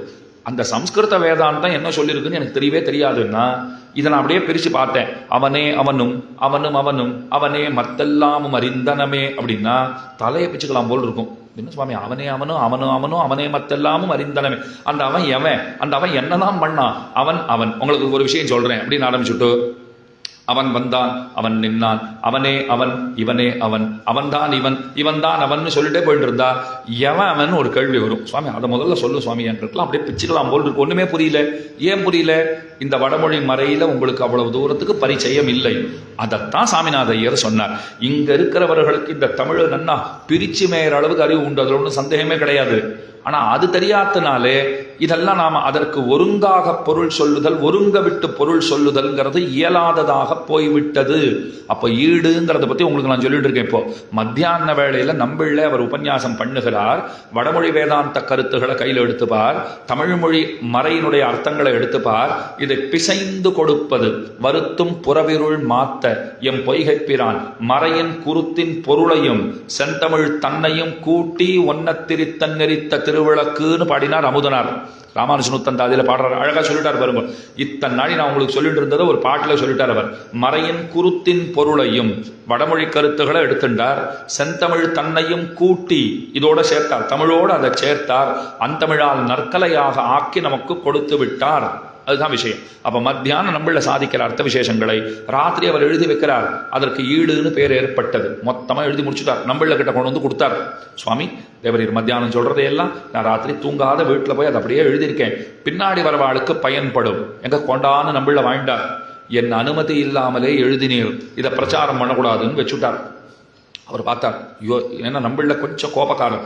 ஏற்கனவே ஒரு ஆச்சாரியர் கோபக்காரர்னு சொல்றதை விட தன்னை கேட்டுட்டு அது சரியான பார்த்து பண்ணணுங்கிற எதிர்பார்க்க இருக்கிற ஒரு நல்ல ஆசான் அப்படி சொல்லணும். கோபக்காரர்னு சொல்ல முடியாதவரே பரம காருணிக்கர், தன்னை கேட்டுட்டு இதை செய்திருக்கணும்னு எதிர்பார்க்கிற ஒரு நியாயமான ஆசான் அப்படி வச்சுக்கோங்க. முன்னாடி ஒருத்தர் அது மாதிரியே எழுதி கொண்டு போய் கொடுத்தார். அவர் ஒண்ணுமே பண்ணல, பக்கத்துல விளக்கு எரிஞ்சுட்டு இருந்தது, அப்படியே காண்பிச்சுட்டார். நல்ல வேளை ஈடு அப்படி பண்ணல, அவர் இந்த கிரந்தத்தை அப்படி பண்ணல. இதுக்கப்புறம் பக்தர்கள்லாம் என்ன பண்ணான்னா போய் பெருமாள் இடத்துல போய் பிரார்த்திச்சா, நீர் தான் அர்ச்சகர் இடத்துல ஆவேசித்து இதை பின்னாடி எல்லாருக்கும் தருவதற்கு வழிவகை செய்ய வேண்டும்னு சொல்லப்பட்டு காஞ்சிபுரத்துல தேவப்பெருமாள் மூலமாக அந்த நூல் நமக்கெல்லாம் கிடைத்ததுன்னு அது ஒரு தனி கிளை, தனி கதை அது. அப்ப அந்த ஈடுன்னு ஏன் பேர் அதுக்கு சொல்லிட்டு இருக்கேன். கவச்சம்னா, கவச்சம்னா உள்ள இருக்கிறத மறைச்சுடுமே சுவாமி அப்படின்னால் இது அப்படிப்பட்ட கவச்சம் இல்லை. உள்ள இருக்கிறத நமக்கு நன்கு வெளிக்காட்ட வல்ல கவச்சம் அப்படி வச்சுக்கோங்க. நல்லா சூப்பரா ஒரு கிளாஸ் போட்டு வச்சிருப்பா விண்டோல. இந்த கண்ணாடி கூட இப்படி இருக்கலாம். இப்ப இங்கேருந்து பார்த்தா உங்களுக்கு உள்ள தெரியல, ஒருவேளை உள்ளேருந்து பார்த்தா வெளியில தெரியலாம். அப்படி இருந்துட்டா எத்தனையோ தேவலாம். அது சில கண்ணாடி ரொம்ப முட்டாள்தனமா எப்படி அமைச்சிருப்பா அப்படின்னா உள்ளேருந்து பார்த்தா ஒன்றும் தெரியாது, வெளிலேருந்து பார்த்தா சகலமும் தெரியும். அப்ப ஜாகிரதையா இருக்கணும்னு புரிஞ்சுக்கிறோம் இல்லையா? அப்ப அந்த கண்ணாடி இருக்குமா போலே இந்த ஈடு நல்ல அர்த்தங்களை வெளியிலே காட்டித் தருகின்ற கவச்சம். யாருக்கு காட்டித்தரும்? அன்போടെ அணுகிறவர்களுக்கு அந்த அர்த்தங்களை காட்டித்தரும். அன்பில்லாதவர்களுக்கு, விசுவாசம் இல்லாதவர்களுக்கு கவச்சமா இருந்து அதை மறைச்சுடுங்கிறது அர்த்தம். ஒரு கவச்சமாக இருந்து கொண்டு அத்தை மறைத்து விடும். இப்படி உரை நூல்கள் எல்லாம் பிறந்திருக்கின்றன. அந்த ஈட்டிற்கு ஈடு 36,000ன்னு பேரு. அது என்ன 36,000? நீங்க சொல்லணும், தெரியும் சுவாமி, 32 எழுத்துகள் இருந்தா ஒரு படி, 36,000 32 எழுத்துகள் இருந்தா 36,000 படி அப்படின்னு அதற்கு பெயர். அப்ப ஈடு 36,000. அது திருவாய்மொழியினுடைய பேருரை. 5 வியாக்கியானங்கள், திருவாய்மொழிக்கு 5 வியாக்கியானங்கள் உரை நூல்கள் பிறந்திருக்கின்றன. அந்த 5 நூல்கள் முதல்ல பிள்ளான்கிற பெரியவர், அந்த பிள்ளான்கிறவர் அருளி செய்திருக்கிறார். 6,000 படின்னு சொல்லுவார்கள். அது 6,000 கிரந்தம்.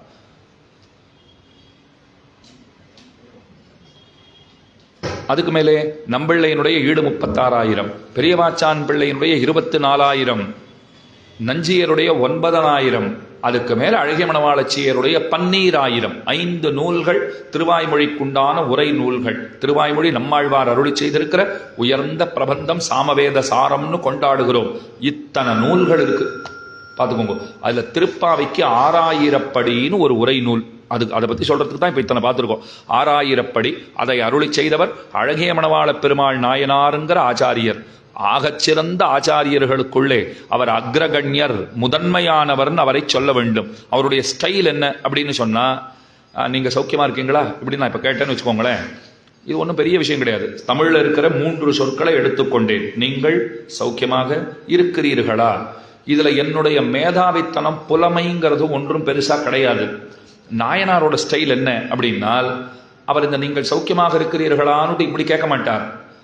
பழைய நூல்கள்லாம் இருக்கும் இல்லையோ, அறநூல்கள், சம்பிரதாய நூல்கள், ஆழ்வார்களுடைய பாசுரங்கள், வடமொழி நூல்கள், அதுல இருந்தெல்லாம் ஒரு சப்தமாக எடுத்து தொடுப்பார். அது பெரிய கலை. அது அவர் கேட்கறதே தன் சொந்த வார்த்தையா சொந்த கருத்தா பலரும் அறிந்திருக்கிறதா இருக்காது. அவர் நம்மளை நீங்க சௌக்கியமா இருக்கீங்களான்னு கேட்டாருங்கிறதே பல பேருக்கு புரியாது. அதுலயே சௌக்கியம் போடு பல பேருக்குன்னு வச்சுக்கோங்க. ஆனா சௌக்கியமா இருக்கிறதுக்கு தான் அவர் பேசினார், ஆன்ம நன்மைக்காகவே பேசினார். அவர் கேட்கிற விஷயம்ங்கிறது எப்படி இருக்கும்னால், பல நூல்கள்லேருந்து எடுப்பார். அதை கேட்கும் போதே புரிந்து கொள்ளலாம். இப்போ இதை புரிய வைக்கிறதுக்கு நிறைய பிரமாணங்கள் இருக்கு, சட்டுன்னு ஞாபகம் வரமாட்டேங்கிறதுன்னு வச்சுக்கோங்க. இப்போ திவ்ய பிரபந்த பாசுரங்களை கொண்டே பேசுவா, அத்தை கொண்டே பேச வல்லவர்கள் உண்டு.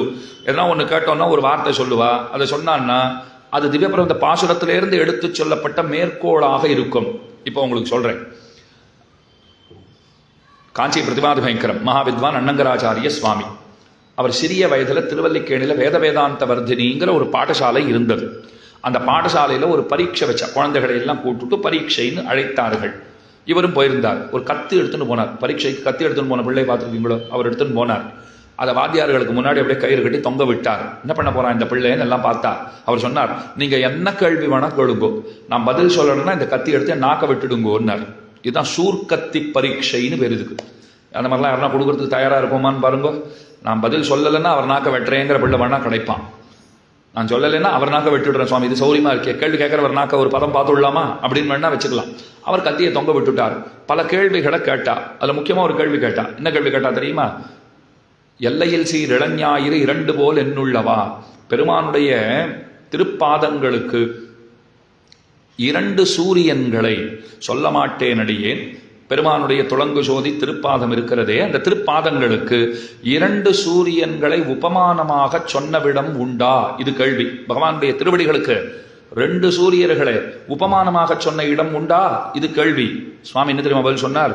சொல்ல மாட்டேன் அடியேன். நான் கேள்விக்கு பதில் சொல்றேன்னு வந்துட்டு கத்திய தொங்க விட்டுட்டு பதில் சொல்லலாம் என் நாக்க அறுத்து போடுங்கன்னு சொல்லிட்டு சொல்ல மாட்டேன் அடியேங்கிறாரேன்னு மற்ற பசங்கள்லாம் தலையை சொரிஞ்சுட்டு இருந்தா. வாத்தியார்கள் கை தட்டினா, சபாஷ், சரியான பதில் தான். பதிலே அதுதான் சுவாமி, பதிலே அதுதான். எப்படி ஆகும்னா, சொல்ல மாட்டேன் அடியேன்னு தொடங்குகிற பாட்டில்தான் பகவானுடைய திருவடிகளுக்கு 2 சூரியர்களை உபமானமாக சொல்லப்பட்டிருப்பது வந்திருக்கிறது. அந்த பாட்டினுடைய தொடக்கம் எப்படி இருக்குன்னா, சொல்ல மாட்டேன் அடியேன். இப்ப சாதாரணமா கேட்கிறவாளுக்கு என்ன புரியும்? ஐயே, இந்த பையன் என்னடா கத்தியெல்லாம் தொங்க விட்டு பெருசா உதார விட்டான் முதல்ல, இப்ப எப்படி பேசிட்டு இருக்கோமோ கெத்தா வந்தான், அப்படியே புஷ்ன்னு போயிடுத்து. இப்போ சொல்ல மாட்டேன் அடியேன்னு விட்டான், இப்ப என்ன பண்ணுவா, நாக்க வெட்டுவாளா அப்படின்னா? ஐயோ, அந்த குழந்தை பதில் சொல்லி முடிச்சாச்சு. இது ஒரு உதாரணத்துக்கு உங்களுக்கு சொன்னேன். இப்ப பாட்டுல இருந்தே எடுத்து அதை பேச்சா கொடுத்துட்டாரு பாருங்க. அதுல நாயனார் வல்லவர். அவர் ஸ்ரீசூக்திகள் முன்னம் இருக்கிற ஸ்ரீசூக்திகளை எல்லாம் எடுத்து தொடுத்து கோர்த்து, ஒரு உதாரணம் சொல்றேன். ஆச்சாரிய ஹிருதயம்ங்கிற கிரந்தம், அது அவர் தான் இயற்றி இருக்கிறார். அதுல பல சூர்ணிக்கைகள் உண்டு. அந்த சூர்ணிக்கைகள்ல முதல் சூர்ணிக்கை பாருங்க. காருணிகனான சர்வேஸ்வரன் அறிவிலா மனுஷர் உணர்வெனும் சுடர் விளக்கேத்தி பிறங்கிருள் நீங்கி மேலிருந்த நந்தா வேத விளக்கை கண்டு நல்லதும் தீயதும் விவேகிக்கைக்கு மறையாய் விரிந்த துளக்கமில் விளக்கில் கொளுத்தின பிரதீபமான கலைகளை நீர்மையினால் அருள் செய்தான். இது ஒரு சூர்ணிக்கை. இதுல ஒண்ணு கூட அவர் சொந்த வார்த்தையே கிடையாது. இப்ப இத்தனை பெருசா சொன்ன பாருங்க நாங்க. அதுல காருணிகனான சர்வேஸ்வரன் பரம காருணிகோ ததாதி. பராசர பட்டர் ஒரு இடத்துல காருணிகன்னு பகவான சொல்றாரு, அங்கேருந்து அதை எடுத்துட்டார். இன்னொரு இடத்துல சர்வேஸ்வரன் சொல்லப்பட்டிருப்போம், அதை எடுத்துட்டார். அறிவிலா மனுஷர், அது பாட்டுல வருது, அறிவிலா மனுஷர்னு எடுத்தார். உணர்வெனும் சுடர் விளக்கேத்தி பிறங்கிருள், இதெல்லாம் பாட்டு தான். இதை எடுத்து தோக்கிறதுன்னு அர்த்தம். கதம்ப மாலைன்னு சொல்றீங்களோ இல்லையோ, கொஞ்சம் மல்லிப்பூவும் வாங்கிட்டு வந்தீங்க, கொஞ்சம் சாமந்தி பூவும் இருக்கு, எல்லா பூவும் ஜாதி மல்லி இருக்கு, எல்லாம் சேர்த்துட்டாச்சு. அது தொடுத்து அப்படி கொடுத்துருவா. அதுக்கு பேரே கதம்பம் அப்படிங்கிற போலே தன்னுடைய சொந்த சொல்லை எடுத்து கையாளாமல் அடுத்த ஆச்சாரியர்களுடைய சொற்களை எல்லாம் சேர்த்து எடுத்து நன்ன கோர்க்க தெரிந்தவன், முகமறிந்து முத்தை கோர்க்க தெரிந்தவன் கட்டித்தருகின்ற முத்து மாலை அது நன்னா இருக்குமா போலே இவருடைய ஆச்சாரிய ஹிருதயம்ங்கிறது அத்தனை வசதியான நூல். அவர் தான் 6000படின்னு திருப்பாவைக்கு இயர்த்தி இருக்கிறார். அந்த ஆச்சாரியரை பற்றியும் கொஞ்சம் தெரிஞ்சுக்கணுமேங்கிறதுக்காக இத்தனை சொன்னேன். அந்த 6000படியில இந்த 33 ரொம்ப ஆச்சரியமான அர்த்தங்களை அவர் காட்டுறார். இந்த பெண்கள்லாம் வந்துட்டா, பகவானே உன்னையே நம்பி வந்திருக்கோம், நீ வெளியில வரமாட்டேன் என்கிறாய். வரேன்னு சொன்ன தாயாரையும் பிடிச்சு படுக்கையில தள்ளிவிட்டு நீ மேலே படுத்துட்டு இருக்க, அவளையும் வரவிட மாட்டேங்கிற. 2 பேரும் வரல. தத்துவமன்னு தகவமன்னு நான் சொன்னது தாயாருக்கு கூட கோபம் வரல, உனக்கு கோபம் வந்துடுத்து. சரி ஏதோ ஒன்று, நாங்கள் உன்னை மேலே இருந்து கோபத்தினால மேலே உச்சாணி கொம்பில் ஏறி உட்காந்துருக்கிற ஒன்னை கீழே இறக்கித்தான் ஆகணும், முயற்சி பண்றோம். 33 அமரருக்கு முன் சென்று கப்பந்தவிற்கும் கலியே தூயிலழாய். 33 அமரர், அது ஏன் 33 பேர் அதை நம்ம பார்த்தாச்சு. அந்த 33 பேர்களுக்கு கீழே தான் மீதி அத்தனை தேவர்களும் வருகின்றார்கள். இந்த பெண்கள் பகவானை பார்த்து கேட்கிறாளாம், 33 அமரர்கள் 33 கோடி பேரா இருந்தாத்தான், அத்தனை பெரிய கூட்டமா இருந்தாத்தான் நான் வந்து ரட்சிப்பேன். நீங்க 5 லட்சம் குடிப்பெண்கள் எண்ணிக்கையிலே ரொம்ப குறைவானவர்கள், அதனால வரமாட்டேன் அப்படின்னு நினைச்சுட்டு இருக்கியா? இது முதல் கேள்வி. அடுத்தது சொன்னா, ஆண்களா இருந்தா தான் நான் ரட்சிப்பேன், பெண்களா இருந்தா ரட்சிக்க மாட்டேங்கிறது உன்னுடைய அபிப்பிராயமா? இது 2வது கேள்வி. 3வது கேள்வி கேட்டா, அவர்கள் எல்லாம் சாவா மருந்து அமிர்தத்தை சாப்பிட்டுட்டு மரணமில்லா பெருவாழ்வு வாழ்கிறவர்கள், அவர்களுக்கு ஒரு ஆபத்து வந்தா தான் ரட்சிப்பேன் அப்படிங்கிறது உனக்கு அபிப்பிராயமா? எங்களுக்கெல்லாம் உன்னை பார்க்கலன்னாலே பிராணன் போடும் போல் இருக்கு, உன்னை பார்த்தா தான் உசிரே தங்கும், அதனால எங்களை ரட்சிக்க வரமாட்டாயோ? இது ஒரு அர்த்தம். அவர்கள் எப்படிப்பட்டவர்கள்னால், உன்னிடத்திலே வந்து உன்னை தவிர மற்றைய பொருள்களை கேட்டு பெறுகிறவர்கள். தேவர்கள்னா எப்படிப்பட்டவன்னா, உங்ககிட்ட வருவா, இதை கொடு அதை கொடுன்னு கேட்பா. நாங்க அப்படியா? உன்னிடத்திலே உன்னையே கேட்டு பெற வந்தவர்கள். எங்களுக்கு உன்னாலே மத்தொன்னு வேண்டாம், எங்களுக்கு நீதான் வேண்டும். தேவர்களுக்கு உன்னாலே மத்த எல்லாம் வேண்டும், நீ வேண்டாம். நீ வேண்டாம், உன்னை தவிர மற்றதை கொடுன்னு கேட்கறவனுக்கு ஓடி ஓடி போய் வேலை பார்க்குற. எங்களுக்கு மற்ற எதுவும் வேண்டாம், நீ தான் வேணும்னு நாங்கள் கேட்டுருக்கோம், வரமாட்டேங்கிற. இது நியாயமா? இதுவும் 33 அமரர். இந்த 33ன்னு சொன்னா இதெல்லாம் ஞாபகத்துக்கு வரணுமா? அவளுக்கு தான் நீ செய்வேன்னா, அவன் 33 கோடி பேர், அதுக்கு கீழே இத்தனையும் எழுதணும். அவர்கள் ஆண்களா இருக்கா, நீ ரட்சிக்கிறாய். நாங்கள் பெண்கள் ரட்சிக்க மாட்டேன் என்கிறாய். அவர்கள் 33 கோடி பேர், நாங்கள் 5 லட்சம் குடிப்பெண்கள். பெருமான் பார்த்தாரா, 33 கோடி பெருசா, 5 லட்சம் குடிங்கிறது பெருசா? இது 5 லட்சம் ரொம்ப குறைவா இருக்கு, அதுதான் பெருசா இருக்கு. அவளையே காப்பாற்றுவோம், நிறைய ஓட்டு வரும் சொல்றாள் இல்லையோ? அதனால தானே ஓட்டுக்காக தானே எல்லாமே நடக்கிறது. இந்த அரசியலைத்தான் நீயும் பண்றியான்னு கேட்கிற ஆண்டாள். இந்த ஓட்டு அரசியலைத்தான் நீயும் பண்ணிட்டு இருக்கியா இப்போ? ஆனா தலைகீழா நடக்கும் பல இடங்கள்ல பார்த்தீர்களானால், பெரும்பான்மைக்கு சாதகமா எதுவும் இருக்காது. சிறுபான்மையினர்னு, சிறுபான்மையினர்னு சொன்னா அரசியல்ல வேற அர்த்தத்துல சொல்லப்படுறது. சிறுபான்மையினர்னு கொண்டா பல இடங்கள்ல நாமும் கூட சிறுபான்மையினர்களா இருக்கோம். சிறுபான்மைங்கிறது உள்ளுக்குள்ள போயிட்டோம்னா, சமூகமே எடுத்துக்கோங்களேன், ஒரு சமூகம் சிறுபான்மை சமூகமாக மதிக்கப்படும். அவளுக்கு சீட்டெல்லாம் அவ்வளோ சுலபமாலாம் கிடைச்சுடாது.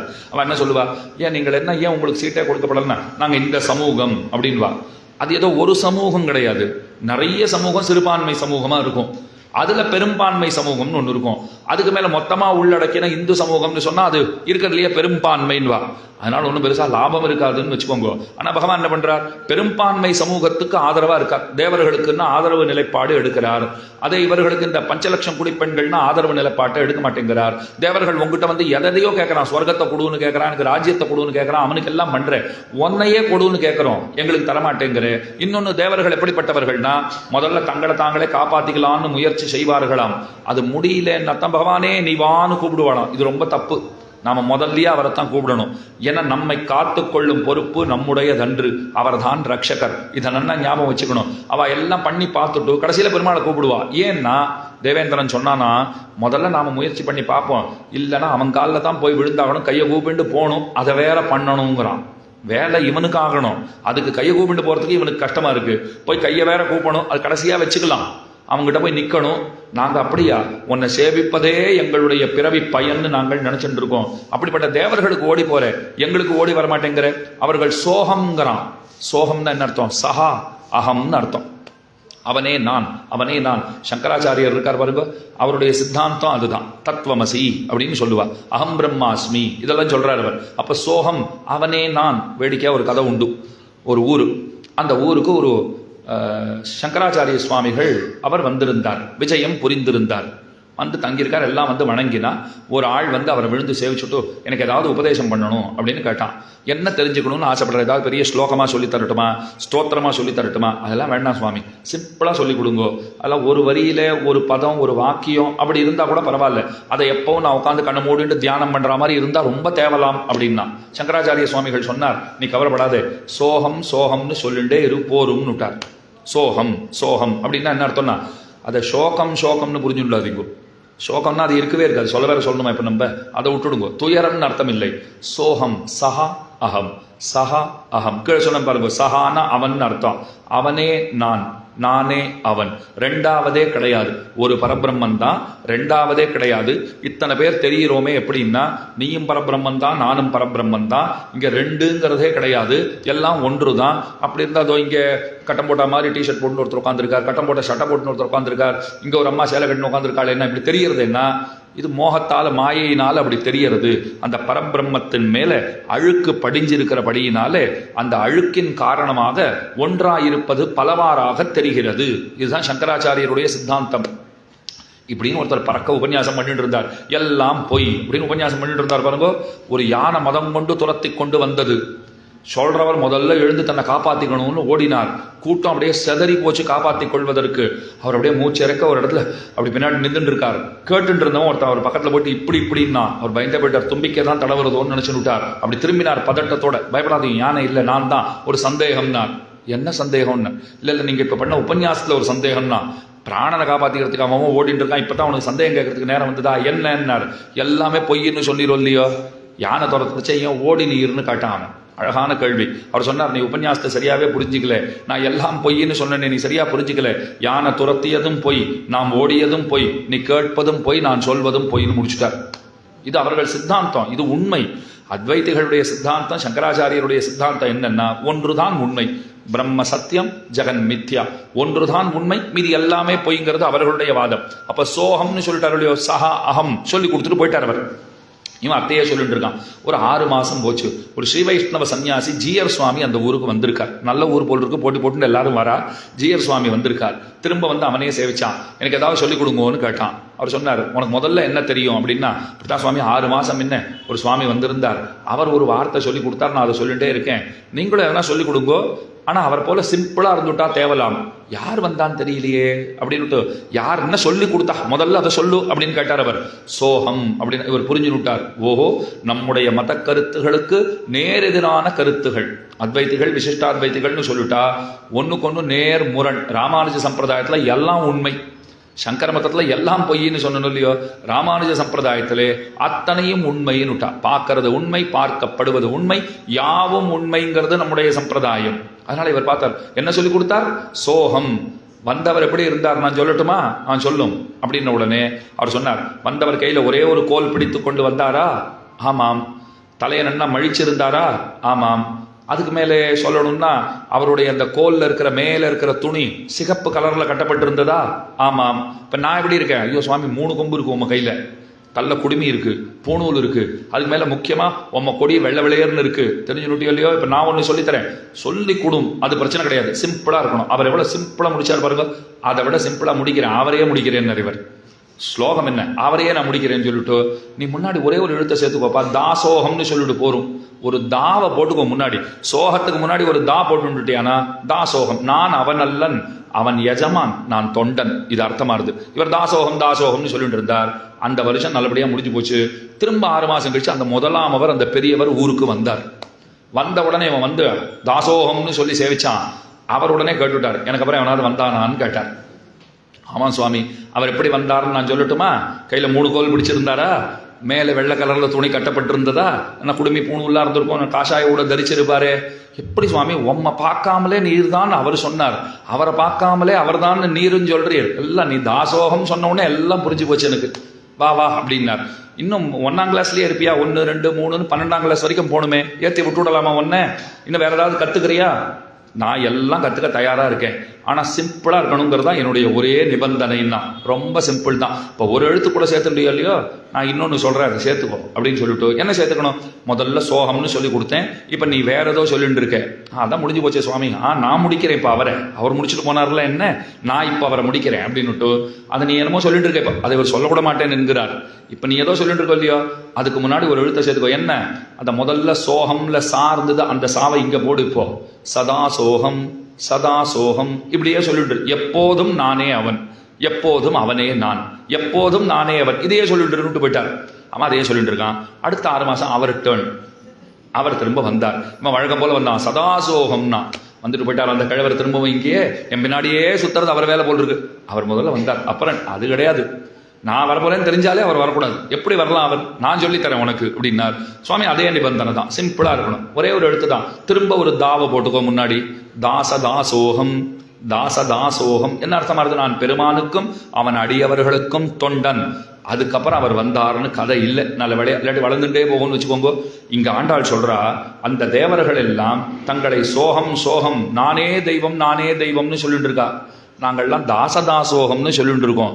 நானே தெய்வம்னு சொல்றவனுக்கு நீ ஓடி போய் காப்பாத்துற தேவர்களை. இந்திராதி தேவர்களுக்கு ஒரு கர்வம் வந்துடுறதோ இல்லையோ, தானே பெரியவன் அப்படின்னு ஒரு கர்வம் வந்துடுறதுன்னா, அந்த கர்வம் இருக்கிறவர்களை போய் நீ காப்பாத்தின்னு இருக்க. எங்ககிட்ட ஒரு கர்வம் கிடையாது. அடியவர்கள் அடியவர்கள் அடியவர்கள்னு சொல்லிட்டு இருக்கோம், வரமாட்டேன் என்கிறாயே. இந்த கருத்து துவனிக்கிறது. 33 சொன்னதினாலே இந்த கருத்தையும் நாம் புரிந்து கொள்ள வேண்டும். அதுக்கு மேல இன்னொன்னு சொன்னா, ஜீவன கிரகணே நம்ராகா கிரகித்வா புனருன்னதாகான்னு சொல்லுவார்கள். ஒருத்தர் ஒரு மாஞ்செடி கொடுத்தார். நான் வீட்டில் போய் கொல்லைப்புறத்தில் அதை நட்டு வைத்தேன். தினந்தோறும் தண்ணீர் ஊற்றினேன். அது நாளாக நாளாக வளர ஆரம்பித்தது. என்னுடைய இடுப்பளவு வந்தது, என்னுடைய தோளளவு வந்தது, தலையளவு வந்தது. அப்புறம் ஒரு 10 வருஷம் கழிச்சு அப்படி பார்க்கறேன். அப்படி நிமிந்து பார்த்துட்டு நான் ஓன்னு அழ ஆரம்பிச்சேன். பக்கத்தில் ஒருத்தர் கேட்டார், ஏன் அழறீர் அப்படின்னார். இதுக்கு கொஞ்சம் கூட மரியாதை இருக்கா பார், என் கையில நீரை வாங்கி குடிச்சுட்டு இன்னைக்கு நான் அண்ணாந்து பார்க்குற அளவுக்கு வளர்ந்துருக்குன்னு. அவர் சொன்னார், சுவாமி நீ என்ன பைத்தியமா, அப்படி வளர்ந்தா தான் மாமரம், அப்படி வளர்ந்தா தான் அது பூ பூச்சு காய் காய்ச்சி அதுக்கு மேலே பழமெல்லாம் பழுக்கும். நீர் தானே சாப்பிட போறீர், எங்களுக்காக தானே போறீர். அதெல்லாம் கிடையாது. எங்கிட்ட தண்ணீர் வாங்கிட்டு இருந்தா எங்கிட்ட எப்பவும் மரியாதையாக தானே இருக்கணும்னா, ஐயோ இவருக்கு போய் யாரோ மாஞ்செடி கொடுத்து அது இவ்வளோ தூரம் வளர்ந்து பழம் வேற காய்ச்சிருக்கு, நம்ம வீட்டில் வச்சா வரமாட்டேங்கிறது அப்படின்னு நினச்சிக்கிறாரோ இல்லையோ. இது வேடிக்கைக்கு சொன்னது தான். ஆனால் நம்ம கிட்ட நம்மிடத்துல தண்ணீர் வாங்கி கொண்டு நம்ம காட்டிலும் உயர்ந்து வளர்கிற மரங்களைப் போலே பகவானாலே ரட்சிக்க பெற்று அந்த பகவானையே மதிக்காமல் செருக்கி திரிகிறவர்களாய் தேவர்கள் இருக்கிறார்கள். ஆனா அவர்களுக்கு ஒரு பிரச்சனை என்ன, இவர் ஓடி போறாராம். இதுல இன்னும் வேடிக்கை என்ன தெரியுமா, ஒரு காரியம் தேவேந்திரனுக்கு பெருமாள் பண்ணி கொடுத்துட்டாருன்னா, ரைட் நீ பத்திரமா போயிட்டு அப்புறம் எதனா வேலை இருந்தா கூப்பிடுறேங்கிறான் அவன். இவன் வேலைக்கு அவர் வந்துட்டு பாவம் மெனக்கட்டு எல்லாத்தையும் செஞ்சுட்டு போனா, நம்ம சுற்றி வந்து வலம் வந்து அவர் திருவடிகளில் விழுந்து வணங்கிட்டு நீ இல்லைனா என் கதி என்ன ஆயிருக்குன்னு தானே சொல்லணும். குறைஞ்சபட்சம் ஒரு தேங்க்ஸ் சொல்லணும்னு எதிர்பார்க்குறோமா இல்லையா? நாம் அதுக்கு என்ன அதெல்லாம் என்னத்துக்குன்னு நாம சொல்லுவோம், அது நமக்கு சேரும். நான் தேங்க்ஸ் சொன்னா அதெல்லாம் என்னத்துக்குன்னு நீர் சொல்ல போறீர், அதனால நான் தேங்க்ஸ் சொல்ல போறது இல்லையே நம்ம சொல்ல முடியுமா? அவர் என்ன சொல்றாரு அதை அவர் பார்த்துக்கிறார். நீ என்ன சொல்லணுமோ அதை ஒழுங்கா சொல்லிட்டு போன்னு தானே சொல்லுவோம். அப்ப தேங்க்ஸ்ன்னு சொல்றது ஒரு அடிப்படை பண்பு. அது ஒருத்தர் நமக்கு ஒரு ஒத்தாசை பண்ணினார் அப்படின்னால் ஒரு நன்றி சொல்வதுங்கிறது ஒரு அடிப்படை பண்பு. அது நம்ம வண்டியிலேருந்து இறங்கி இருக்கலாம், கார்ல இருந்து இறங்கி இருக்கலாம், டாக்ஸியோ ஆட்டோவோ எதுவா இருக்கட்டும். இந்த தேங்க்ஸ் என்ன, நான் தான் பணம் கொடுக்குறேன்னா அவனும் சொல்லணும், அதுதான் நியாயம். நாம பணம் கொடுக்கறதுக்கு அவரும் ரொம்ப நன்றிங்க அப்படின்னு அவரும் சொல்லணும், நாம இறங்கிட்டு வரச்சே நன்றிங்கன்னு சொல்லணும். ஒன்றும் தப்பு ஒன்றும் கிடையாது. பரஸ்பரம் இந்த அன்புக்காகத்தான் இந்த உலகம் இயங்குகிறது. அதனால தான் உலகம் இயங்கி கொண்டிருக்கிறது. இந்த அன்பு இருக்கிறதுனால தான் இயங்குகிறது. தேவேந்திராதி அந்த இந்திராதி தேவர்கள் இதெல்லாம் பண்ண மாட்டாளாம். ஆச்சாச்சு இந்த தடவை வேலை முடிச்சு கொடுத்துட்ட, அப்புறம் எதனா இருந்தா சொல்லி அனுப்புறோங்கிறா. அவரும் பாவம் கண்டிப்பா கூப்பிடணும்ட்டு வராராம். எப்பேற்பட்டவர், தேவதைகளுக்கெல்லாம் மேலான தேவத்தை. உன்னை அடுத்த வாட்டி நீ கூப்பிடுறா உனக்கு வச்சுக்கிறேன்னு நம்மளா இருந்தா, இந்த தடவை பண்ணி கொடுத்ததுக்கு நீ ரொம்ப அழகா உன்னுடைய நன்றி உணர்வை காண்பிச்சுட்ட, அடுத்த வாட்டி பார் அப்படின்னு சொல்லுவோமே, தான் வரேங்கிறார். இப்போ உங்களுக்கு புரியறதுக்கு ஒரு கதை சொல்றேன். வாமனனா பகவான் வந்தார், மகாபலி நீர் பார்த்தான். வாமனன்னா குள்ளன்னு அர்த்தம். இத்தினூண்டு பையெல்லாம் வந்தார் பெருமாள். ஏன் அத்தனை சின்னவரா வந்தார் தெரியுமா? இந்திரன் அழுத அழுகை கண்டு பெருமான் சிரித்து போனான்னா. ஓன்னு அழறானா. மகாபலி எல்லாத்தையும் பிடிங்கிட்டு போயிட்டான், எனக்கு என்ன பண்றதுன்னே தெரியல, நீ தான் காப்பாற்றணும். இப்போ யாராவது நமக்கு வேண்டப்பட்டவா நம்ம கிட்ட மனம் விட்டு அழுதான்னு வச்சுக்கோங்க, நம்ம என்ன தெரியுமா சொல்லுவோம்? அவர் கண்ணு முன்னாடி அப்படியே கண்ணீர் விட்டு அழுதார், நான் அப்படியே குறுகி போயிட்டேங்கிறோம். குறுகி போயிட்டேன், அவர் முன்னாடி என்ன பேசுறதுன்னே தெரியல. நம்ம வார்த்தைக்கு தான் குறுகி போறோம், பகவான் நிஜமா குறுகி போயிட்டார். அதான் வாமனன் குள்ளன் ஆயிட்டார் பாருங்க. இந்திரன் அழுத அழுக கண்டு குறுகி போயிட்டாராம் அவர். திரும்ப அந்த மகாபலி அப்படி நீர் வார்க்கிறானே, அப்ப பெருமாள் நினைச்சுட்டாராம், திரும்ப எல்லாம் தேவேந்திரனுக்கு கிடைக்க போறது இல்லை, அந்த சந்தோஷத்திலே வளர்ந்துட்டாராம். அவனுக்கு கிடைக்க போறதுக்கு இவர் சந்தோஷப்பட்டு இருக்கார், அவன் கஷ்டப்படுறான்னா இவர் அழுதுன்னு இருக்கார். அப்படிப்பட்டவனிடத்திலே நன்றி உணர்வு இல்லாமல் அந்த தேவாதி தேவர்கள் எல்லாம் நடந்து கொள்கிறார்கள். நாங்கள் அப்படியா பெருமானே, உன்னிடத்துல எத்தனை நன்றியோட நடந்து கொள்கிறவர்கள், உன்னையே எல்லாமுமாக கொண்டிருக்கிறவர்கள், எங்களுக்கு நீ உதவ வேண்டும். அவர்களுக்கு பிரச்சனை வர்றதுக்கு முன்னாடி போய் நீ காப்பாத்துற, நன்னா பண்ணு, எங்களுக்கு பிரச்சனை வந்த அப்புறமாவது வந்து பண்ணுங்கிறான். முன்னாடியே பண்ணணும்னு நாங்கள் சொல்லவே இல்லை. எங்களுக்கு என்ன பிரச்சனை, உன்னை பார்க்க முடியலைங்கிறது பிரச்சனை. அப்படின்னா நாங்கள் ஆசைப்படுறதுக்கு முன்னையே நீ வந்து உன்னை காட்டணும்னு சொல்லலை. கதறி தீர்க்கும் போதாவது நீ வந்து உன்னை காட்ட வேண்டாவோ. 33 அமரருக்கு முன் சென்று கப்பம் தவிர்க்கும் கலியே துயிலழாய். கலி பலமுடையவர், செப்பமுடையாய் திரளுடையாய். செப்பம்னா ஆர்ஜவம்னு அர்த்தம். ஒரு படிப்பட்டிருக்கை, மன மொழி மெய்களாலே ஒரு படிப்பட்டிருக்கை. மனசால நினைக்கிறத வாயால பேசணும், வாயால பேசுறத உடலாலே செய்யணும். அப்படி செய்கிறவர்களுக்குத்தான் மகாத்மாக்கள்னு பேரு. மனசியேகம் வச்சஸ்யேகம் கர்மண்யேகம் மகாத்மனாம். மனசியன்யது வச்சஸ்யன்யது கர்மண்யன்யது துராத்மனாம்னு சொல்லுவார்கள். நம்மளை போல இருக்கிறவா எப்படி இருப்பா, மனசால ஒன்று நினைப்போம், நாளைக்கு தானே அவர் வர சொல்லலாம், நாளைக்கு அவர் வரட்டும், பரவாயில்ல பார்க்கணும்னு சொல்லிட்டு இருக்கார், வரட்டும் அப்படின்னு மனசால நினைச்சுட்டே இருப்போம். அவரும் சரி அப்படின்னு நினைச்சு நாளைக்கு வரலாமா அப்படின்னா நாளைக்கு வாங்கலை அப்படின்னு வாயால சொல்லிடுவோம். சொல்லிட்டு அவர் வரப்போறாருன்னு தெரிஞ்ச காத்தால் கிளம்பி எங்கேயாவது போயிருப்போம். மனசால ஒன்று நினைச்சேன், வாயால் அது ஒரு மாதிரியா சொல்லிட்டேன், அப்புறம் அவர் வரிசையை கிளம்பி போயிட்டேன்னா அது அனிவாரியமா போக நிர்பந்தம் போனேன்னா விஷயம் வேற. அவர் சாயங்காலம் வரேன் இருக்காரு, அதுக்கு முன்ன கிளம்பணும்னு போனேன்னா அப்போ நான் என்ன சொல்லணும், அது நேரத்தை அவருடைய ஒரு வார்த்தை சொல்லியிருக்கலாமா, பாவம் அங்கேருந்து வந்திருக்க மாட்டாரோ இல்லையோ. அப்புறம் உண்மையாக நம்ம சாரி கேட்குறோமா, வாய் வார்த்தை கேட்குறோமா, அதெல்லாம் இருக்கட்டும். சொல்லியாச்சு நினைச்சாச்சுன்னா அதை தான் சொல்லணும், சொல்லியாச்சுன்னா அதை தான் செய்யணுங்கிற ரொம்ப கடினமான செயலாச்சேன்னா நம்மக்கிட்ட இல்லை, அவர்கிட்ட இருக்கு. செப்பமுடையாய், அடியவர்களை காக்கும் விஷயத்திலே முடிவெடுத்தாகிவிட்டதென்றால் அதிலிருந்து பின்வாங்காதவர். மனம் நினைப்பதை வாயால் பேசி செயலாலே காட்டுபவர். செப்பமுடையாய் திரளுடையாய்னா, அதுக்கு மேல ரொம்ப ஆச்சரியமான வார்த்தை போட்டா திரளுடையாய், சாமர்த்தியம், நினைச்சதை செய்து முடிக்க வல்ல ஆற்றல் படைத்தவன். செற்றார்க்கு வெப்பம் கொடுக்கும் விமலா துயிலழாய். செற்றார்னா தீயவர்கள் பகைவர்கள். யார் தீயவர்கள் பகைவர்கள்? தன்னிடத்திலே அபராதம் பண்ணுகிறவர்களை பகவான் தீயவர்களாக கருதுகிறவன் அல்லன். தன் அடியவர்களிடத்திலே அபராதம் பண்ணுகிறவர்களை தீயவர்களாக மதித்திருப்பன். எனவே அவர்களை பெருமான் வெப்பம் கொடுத்து அவர்களை அழிக்கிறார். செற்றார்க்கு வெப்பம் கொடுக்கும் விமலா துயிலழாய். விமலன் பரிசுத்தமானவன். எத்தனை பரிசுத்தன்னால் தான் பரிசுத்தன், தன்னிடத்திலே வருகிறவர்களையும் பரிசுத்தர்களாக ஆக்குகிறவன். அமலனாதி பிரான் அடியார்க்கென்னை ஆட்படுத்த விமலன் விண்ணவருகோன் விரையாறுபொழில் வேங்கடவன். நிமலன் நின்மலன் நீதிமானவன் நீழ்மதில் அரங்கத்தம்மான் நீழ்வொழில் அரங்கத்தம்மான்னு கொண்டாடப்படுறான் இல்லையோ. திருக்கமலபாதம் வந்து என் கண்ணின் உள்ளன ஒக்கின்னதே என்று திருப்பாணாழ்வார் ரொம்ப ஆச்சரியமா பாடுறார். அப்ப அமலன் விமலன் நின்மலன் நிமலன் எல்லாம் ஒரே அர்த்தம்தான். விமலா குற்றமற்றவன், மலங்கள் ஏதுமற்றவன், தோஷங்கள் அற்றவன்கிறது அர்த்தம். துயிலழாய் செப்பென்ன மென்முலை செவ்வாய் சிறு மருங்குல் நப்பின்ன நங்காய் திருவே துயிலழாய். நப்பின்ன பிராட்டினுடைய வடிவழகு வர்ணிக்கப்படுகிறது. நப்பின்னை நங்காய் குணபூர்த்தி உடையவளே. இப்போ சில பேருக்கு பேர் வச்சிருவா, சுகுணான்னு பேர் வச்சிருவா. என்ன அர்த்தம்? நல்ல குணங்கள் நிரம்ப பெற்றவள் அப்படின்னு பேர் வச்சிருவா. அவளுக்கு அந்த பேர் அப்படின்னு கேட்காதீங்க, அது நமக்கு தெரியாது.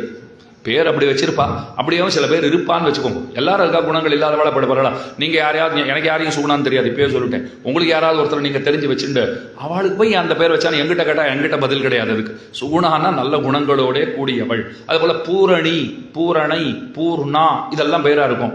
நல்ல குணங்கள் நிரம்ப பெற்றவள் அப்படின்னு அர்த்தம். அதுதான் இங்க நங்காய் அப்படின்னு அழைக்கிறார்கள். நப்பின்ன நங்காய் திருவே துயிலழாய். நீ வந்து நீலாதேவியினுடைய அம்சம்னு சொல்லிட்டு இருக்கோம். வெறும் நீலாதேவியின் அம்சமாக மட்டும் முன்னை நாங்கள் கருதவில்லை. சாட்சாத்து ஸ்ரீமகாலட்சுமியினுடைய அவதாரமாகவே போற்றுகிறோம். திருவே துயிலழாய். உக்கமும் தட்டொழியும் தந்து உன்மணாளனை. உக்கம் அப்படின்னா விசிறின்னு அர்த்தம். தட்டொளி கண்ணாடி. நோன்பிற்கு அங்கமாக இந்த திருவாலவட்டம், விசிறி, கண்ணாடி இதெல்லாம் கொடுத்து உன் மணாளனை குத்தி காட்டுறாளாம். கண்ணன்னா உனக்கு மட்டும் மணாளனா, எங்களுக்கும் அவர் தான் மணாளன். ஆனா நீ உன் மணாளன் நினைச்சிட்டு இருக்கியோ இல்லையோ, உன் மணாளனை அவனையும் கொடுத்து இப்போதே எம்மை நீராட்டு. இந்த மார்கழி விரதத்தை, இந்த பாவை நோன்பை நாங்கள் நன்கு அனுட்டிக்கும்படியாக, ஆழ அமிழ்ந்திருக்கும்படியாக, நீராட்டத்தை காணும்படியாக செய்வாயாக என்று அவளிடத்திலும் பிரார்த்திக்கும்படியான பாசுரம். முதல்ல பகவானை பிரார்த்தித்து அப்புறம் நப்பின்னை பிராட்டியை பிரார்த்திக்கின்றார்கள். இந்த பாசுரத்தினுடைய அர்த்த விசேஷங்களை சுருக்கமாக இவ்விடத்திலே நாம் இன்றைய தினம் கேட்டு மகிழ்ந்திருப்பீர்கள்னு நம்புகிறேன். நாளைக்கு சாயங்காலம் அடுத்த பாசுரத்தினுடைய, அதாவது இன்றைய பாசுரத்தினுடைய அனுபவத்தை நாளைக்கு செய்யலாகும். இந்த பாசுரத்தில் சொல்லப்பட வேண்டிய சில அர்த்த விசேஷங்கள் இருப்பின் அது நாளை சேர்த்து சொல்லப்படும். எனவே நாளை சாயங்காலம் 5 மணிக்கு அவசியமாக அனைவரும் வந்திருந்து உபன்யாச கோஷ்டியை நடத்தித்தர பிரார்த்தித்துக் கொண்டு, மேலே கலை நிகழ்ச்சிகள் இன்றைக்கும் உண்டு, நாளைக்கும் உண்டு, இனி வரும் நாட்களிலும் உண்டு. எல்லாரும் அதற்கும் வந்திருந்து அந்த பாடுகின்ற அந்த குழந்தைகளை எல்லாம் நீங்கள் நன்கு கேட்டு ஆதரித்து ஆசீர்வதித்து, பாடுறவா மட்டும் இல்லை, மிருதங்க வாசிக்கிறவாளாக இருப்பா, வயலின் ஏன்னா நீங்கள் அவரை மட்டும் பார்த்து பாடுறவாளை தானே ஆசீர்வாதம் பண்ணணும், இந்த பக்கத்து பக்கம் பார்க்க வேண்டான்னு இல்லை. பொதுவாக அத்தனை பேரையும் ஆசீர்வாதம் பண்ணணும். இந்த குழந்தைகள் என்னன்னா மேன்மேலும் வளர்ந்து நம்முடைய பாரத தேசத்துக்கே பெருமை என்னன்னா, இந்த கலைகள் பாரத தேசத்திற்கு ஒரு பெரிய பொக்கிஷம், ஆதாரமாக இருப்பவை கலைகள். கலைகள் நம்முடைய இந்து தர்மத்தோட தொடர்புடையவை. அதனால தான் நீங்கள் நன்னா கவனிச்சு பாருங்க, யாராவது இந்த மதத்தை ஏதாவது செய்யணும்னு நினைத்தார்களே ஆகில் முதல்ல கலைகளில் தான் கை வைப்பா. இந்த கலைகளை ஒழிச்சுட்டாலே இது ஒழிச்சுடுங்கிறது பல பேருடைய அபிப்பிராயம். அதற்கு எத்தனையோ பெருத்த முயற்சிகள் எல்லாம் நடைபெற்றிருந்தாலும் இந்த கலைகள் காப்பாற்றப்பட்டு வந்திருக்கின்றனங்கிறது பெரிய ஆறுதல். அது இன்னும் இப்ப வேற மாதிரியா இருக்கு தாக்குதல். இப்ப இருக்கிற இந்த மீடியா காலத்துல தாக்குதலே வேற மாதிரி இருக்கு. பழைய கால தாக்குதல்னா அதை ஒரு மாதிரியா சமாளிச்சுட்டு இருந்தா, அதுக்கெல்லாம் பழக்கப்பட்டவாளா இருந்தா. இப்போ முன்பெல்லாம் அந்நிய தேசத்துலேருந்து படையெடுத்து வந்தான்னு வச்சுக்கோங்களேன், இங்க இருக்கிற யானைகள் அவளுக்கு பெரிய அச்சம். ஏன்னா அவர்களுக்கு யானைகளே தெரியாது. பெரிய பெரிய படைகள் நம்ம காட்டிலும் 100 மடங்கு அதிகமான சைன்யம் எல்லாம் இருந்தது. ஆனா முதல்ல அவ தோத்து போயிட்டு இருந்தா. ஏன் தெரியுமா? இந்த யானைகள் அப்படியே பிளிரி கொண்டு ஓடி வருது பாருங்க, அது என்ன பண்றதுன்னே அவனுக்கு தெரியலையா. இந்த மாதிரி வந்தா என்ன செய்யறது, கூட்டம் கூட்டமா யானைகளை கொண்டு நம்மை அடிக்கிறார்களேன்னுட்டு. அப்புறம் அதுக்கு அவன் பழகின்றான். அதுக்கு பழகின்ற அப்புறம் ஏற்கனவே அவங்ககிட்ட நிறைய படை, இப்ப யானை படையையும் நல்லா பழகிட்டு விட்டான்னா அடிக்கிறது ஈஸியா போய்டுறது இல்லையோ. அதை போல அப்ப எப்படி தாக்குவா, ஏதா தாக்குவா, என்னென்ன மாதிரி உண்டு, அகழி அமைக்கிறதுனா என்ன, கோட்டைக்குள்ள வராம தடுக்கிறது எப்படி, இதெல்லாம் தெரிஞ்சுட்டு இருந்த காலம். இன்னைக்கு தாக்குதலே வேற மாதிரி இருக்காது. எந்த திசையிலிருந்து எந்த விதமாக தாக்குதல் ஏற்படுங்கிறதே புரியாத ஒரு காலத்திலே நாம் இருந்து கொண்டிருக்கிறோம். அதனால இன்றைக்கு அந்த கலைகளை வளர்த்து அதை காப்பாற்றி அடுத்த தலைமுறையினருக்கு கொண்டு செல்வதுங்கிறது ரொம்ப தேவையான ஒன்று, ஒரு முக்கியமான பணி. அதை நம்முடைய நாதோபாசிகா ரொம்ப ஆச்சரியமாக கிரமமாக திறம்பட செய்து வருகிறது. அது நிச்சயமாக கொண்டாடப்பட வேண்டிய விஷயம். அடியன் ஏதோ உபன்யாசம் பண்ணிட்டு எழுந்து போயிடுறேன் கேட்கறது இல்லையே தவிர, நேரடியாக அமர்ந்து கேட்பதில்லையே தவிர, இங்கேருந்து நான் தங்கி இருக்கிற இடத்துக்கு போகிறதுக்கு 1 மணி காலம் 1.25 மணி நேரம் ஆறுதுன்னா அப்போ இதைத்தான் பார்த்துன்னு போகிறது. சரி, குழந்தைகள் பாடின்னு இருக்கா, இன்னைக்கு ஏதோ இந்த சாதனத்தில் பார்க்குற ஒரு சௌகரியமாவது கிடச்சிருக்கு, இங்கிருந்தே பார்த்து அந்த குழந்தைகளை ஆதரிப்போம், ஆசீர்வதிக்கிற அளவுக்கு பெரியவர்கள் இல்லை, ஆதரிப்போம் அப்படிங்கிற அபிப்பிராயத்தோட அடியவங்களும் பார்ப்பதுண்டு. அதனால் நீங்களும் இங்கே இருக்கிறவா இங்கே இருந்து பார்த்து, நேரடியாக பார்த்து அந்த ஆனந்தத்தை நீங்கள் பெற்றிட வேண்டுமாய் கேட்டுக்கொண்டு இன்றைய பாசுரத்தை அனைவரும் சேர்ந்து விண்ணப்பிக்க பிரார்த்தித்துக் கொண்டு அமைகிறேன். அடியேன். ஏற்ற கலங்கள் எதிர்பொங்கி மீதளிப்ப மாத்தாதே பால் சொரியும் வள்ளல் பெரும் பசுக்கள் ஆத்தப்படைத்தான் மகனே அறிவுராய் ஊத்தமுடையாய் பெரியாய் உலகினில் தோத்தமாய் நின்ன சுடரே துயிலழாய் மாத்தார் உனக்கு வலி தொலைந்தன்மா சர்க்கணாத்தாது வந்தன் நடிமணியுமா போலே போத்தியாம் வந்தோம் புகழ்ந்து போத்தியாம் வந்தோம் புகழ்ந்தேலோர் எம்பாவாய் ஸ்ரீமத்தியை விஷ்ணு சித்தாரிய மனோநந்தனஹே தவே நந்த நந்தன சுந்தரியை கோதாயை நித்யமங்கலம் ஸ்ரீமதே ரம்யஜா மகாத்ருமுனீந்திராய மகாத்மனே ஸ்ரீரங்கவாசினே பூயாத் நித்யஸ்ரீர் நித்யமங்கலம்.